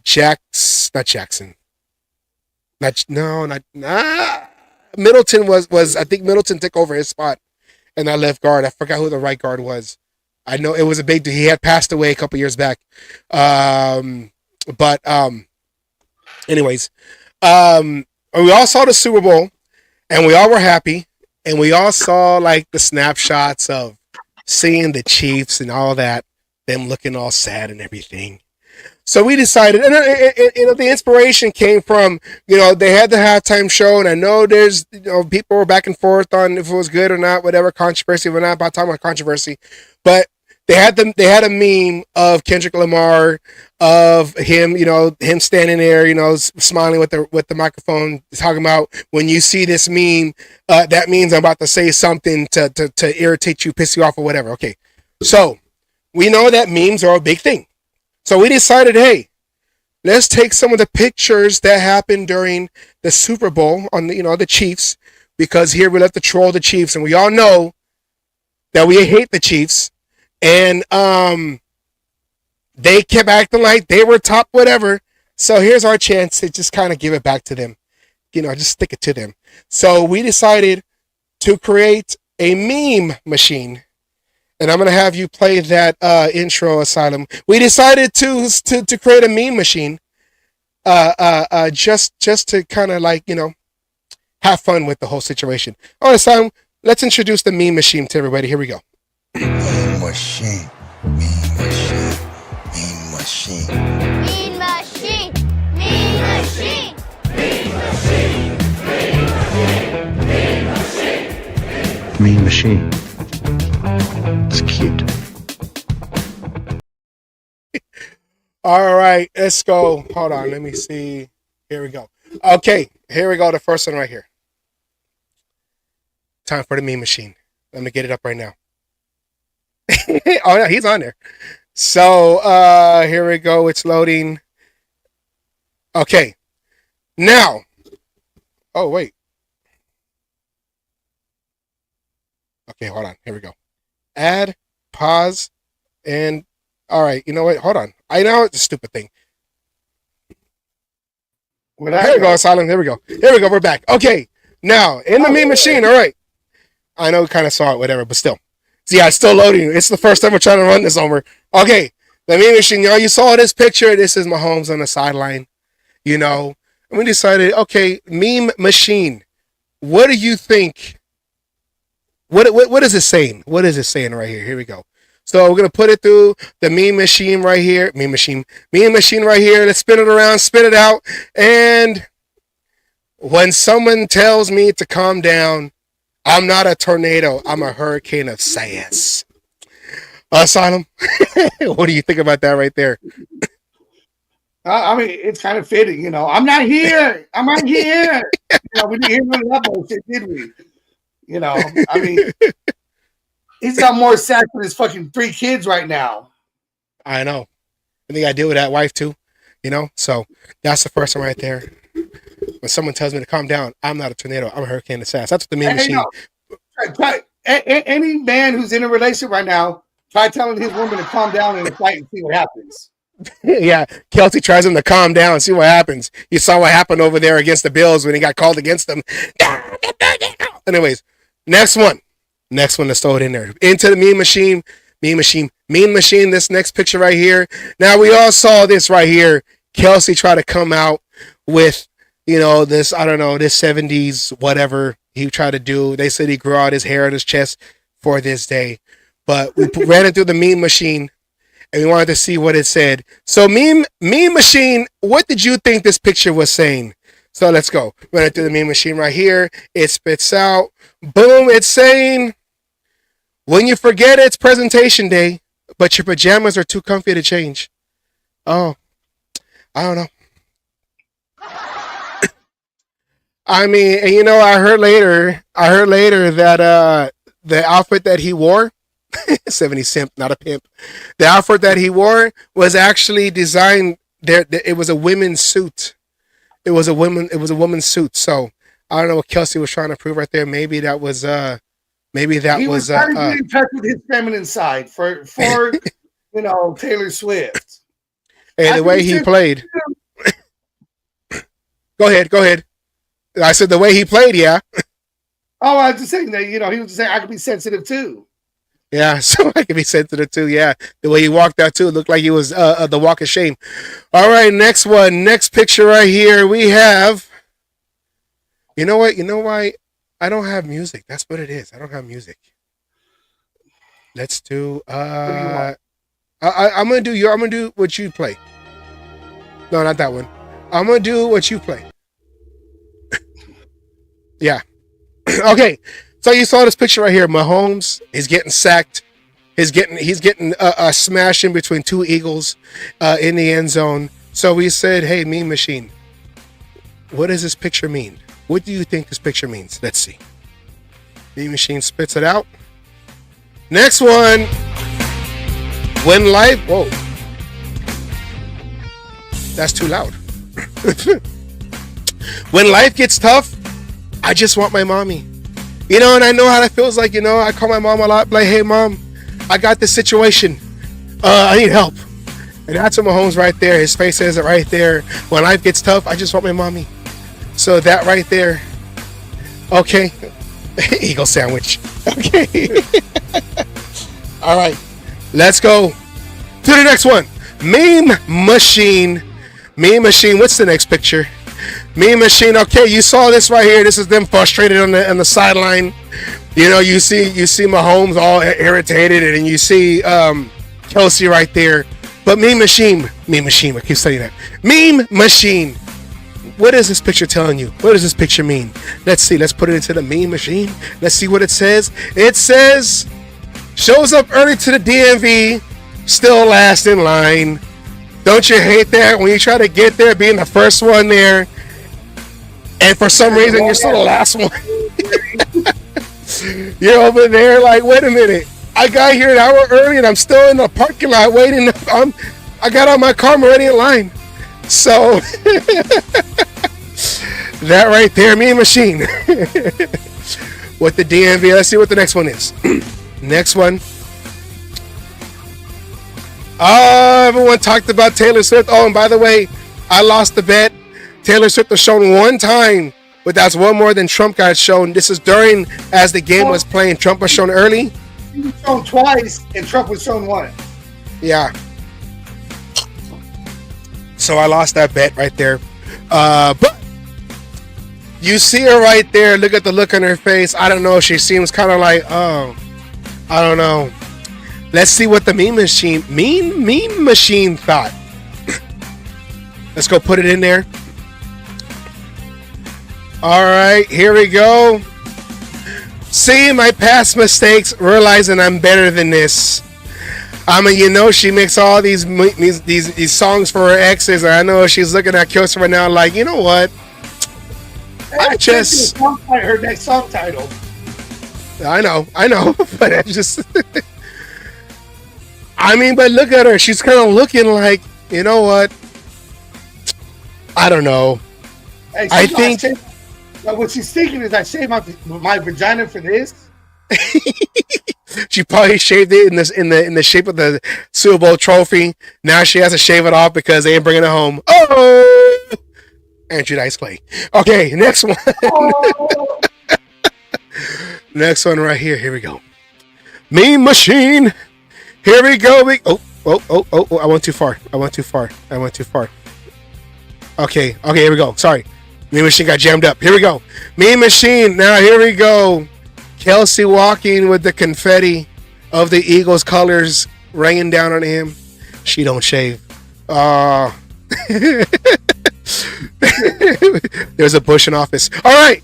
Now, Asylum. Here we go. Kelsey walking off with the why is everyone booing me? With the confetti coming down. Now, Mean Machine, what do you think this picture is saying, Mean Machine? Here we go. Here we go, spit it out, and here we go, right there. Woke up ready to conquer the world, but the rain had other plans. Oh, it was raining eagles. So right. Oh, I'm sorry, Kelsey. It wasn't your time. You should have had your umbrella. But then again, you couldn't catch a cold. No, how's it go? You couldn't catch a ball, but you might catch a cold. I don't know. What are you talking about? Yeah, I know. He was catchless. Outside of a barn, and he couldn't catch a cold, and it was right in front of him. Yeah. So sorry, Kelsey. All right, next one right here. Next one into the Meme Machine. Let's see what the picture is. Oh, this is the one right here. Everyone's favorite. My vagina hurts. It's either my vagina hurts. Here we go. Let's see. What did the Meme Machine have to say? Spin around, ever go. When you open the fridge and your favorite snack is gone. Oh, don't you hate that? I go and put in something in there like a ice cream or something, whatever, and then I go and it's gone. Oh. He wasn't getting. You got to remember. Apparently, the story is Brittany Mahomes was banned from Taylor Swift's box, so he wasn't getting boom boom anyways. Darn. All right. No celebrity booty. Celebrity. And oh, see, I gotta stop pressing the wrong button. Okay, here we go. We saw that already. And wait. Mean Machine, stop messing up. I don't know. I messed it up. Technology. I don't know. Okay, there you go. That's the Meme Machine. I think that's it right there. Yeah, Meme Machine right there. I think I missed a couple ones over there. But right there, that is the Meme Machine right there, telling you what these pictures mean. So he wanted to kind of just make fun and troll the Chiefs with that right there, Asylum. What do you think about the Meme Machine? Chiefs. They were under the bridge instead of going over the bridge. They had to deal with the troll. So all of them talking all that mess they were. Huh? Where was the one where he trolled himself? And it backfired. That I know, and we have that going on to our page. We have that playing where he, is the name of the page since Oakland Raiders seems to forget the name of the show. It's the Cage Match Show. Go into the short, and it'll be right there. Yes. So go here. I would say go here. If you're not part of the, if you're not subscribed, please subscribe.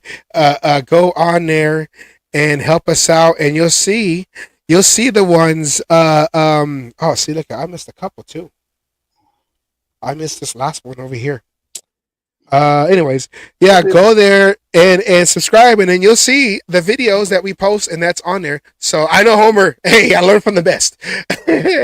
But we wanted to go and have a little fun with the Super Bowl, and we were bringing back the Meme Machine for another event that road ago. Yeah, I know. When I unplugged the whole show, Homer knows about that. When I unplugged the whole show, he was like, "Sit, Ubu, sit." Okay, Sparta 300 was great. Don't knock the 300, damn it. So, all right. That is. I know I missed some. My sister's probably. Where's the other ones at? I trying to put it all together. We'll replay this video. You try to do things last minute. I know. So we do. Jack Hanna, thank you very much. Thank you very much. All right, Asylum, that is our show. We want to thank Miss Peggy for coming on and everything. Let's get that. Yes, I want to do that too. Let's get the laughing at me. That's for the Valentine's Day right there. All right, here we go. And I want to say thank you for everybody watching and appreciate everyone watching, and thank you for subscribing, Jack. And Asylum, do you have any words, anything to say? No, just thank you to the Eagles for making my week a good week. Hey, they made your off season until the toe meets the football. Like I said, I'm waiting for that first Kansas City fan to finally come up to me at work and hear what they have to say. Yes. And also one more time, shout out to it's Valentine's Day coming in on Friday. So shout out to everybody who has theirs. I'm gonna make sure right there. See, that's me right there. I'm right there, and then there she is right there. So shout out to our loved ones, the ones that we adore. Put up with us. Yes, put up with us, and we put up with them. So we want to say, show cheese. That part of the show turns off for the next 5 minutes. At least I want to, but we keep getting flagged for something. Well, because of the music, for some reason, all of a sudden, So, actually, that one is only in certain regions. It's not the whole thing. Yeah, certain regions, but we keep getting, we keep ending up on the radar, especially with this guy right here. He don't like our show. Bell, him and his fucking cocksucker. Always has something to say. So, and also, and it's funny how all of a sudden, when the NFL was getting heat from the reporters about favoring the Chiefs, all of a sudden the rest were like, "Oh, what are we gonna do?" Look, what'd you say? The refs had to play fair with Donald Trump there. They didn't want to get fired. DEI, remember?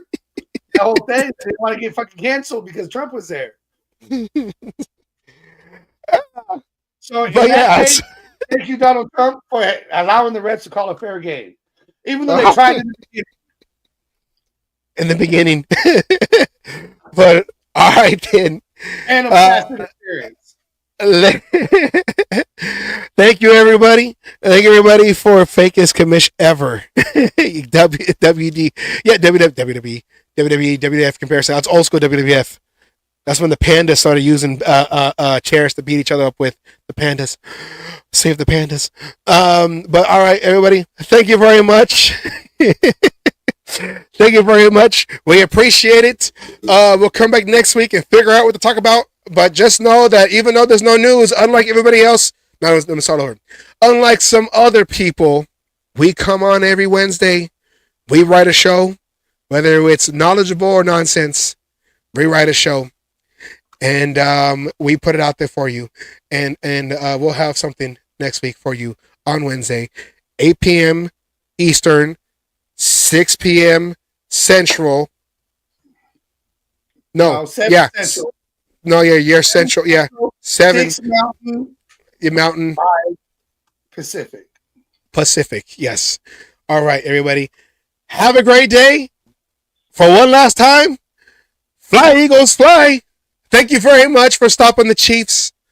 Because if you don't want to hear that three-peat garbage anymore, and hearing this for the next couple months, I'm here. Oh no, wait, I'm not here. I lost. Oh darn. Okay, never mind. So hey, we didn't have to hear that gay ass voice saying 3P. And like we said, there was gonna be no proposal for Taylor Swift. If anything, he'd be on two knees for Mahomes, Kelsey, with your doing the gawk motion. Yes, with your like it was said in the comments, your 1970s, not a pimp but a simp outfit. Everybody, take care. Make sure you buy flowers and candy on Friday for your ladies. And what are you talking about? And what? I'm going more expensive than flowers and candies. I'm taking mine out for sushi. Yes, and then get sushi later. All right, and take care. Have it. Peace out. See you guys Wednesday. Take care. Thank you, Peggy. Shouts out to everybody out there for subscribing and watching our show. Thank you very much. And we out. Peace.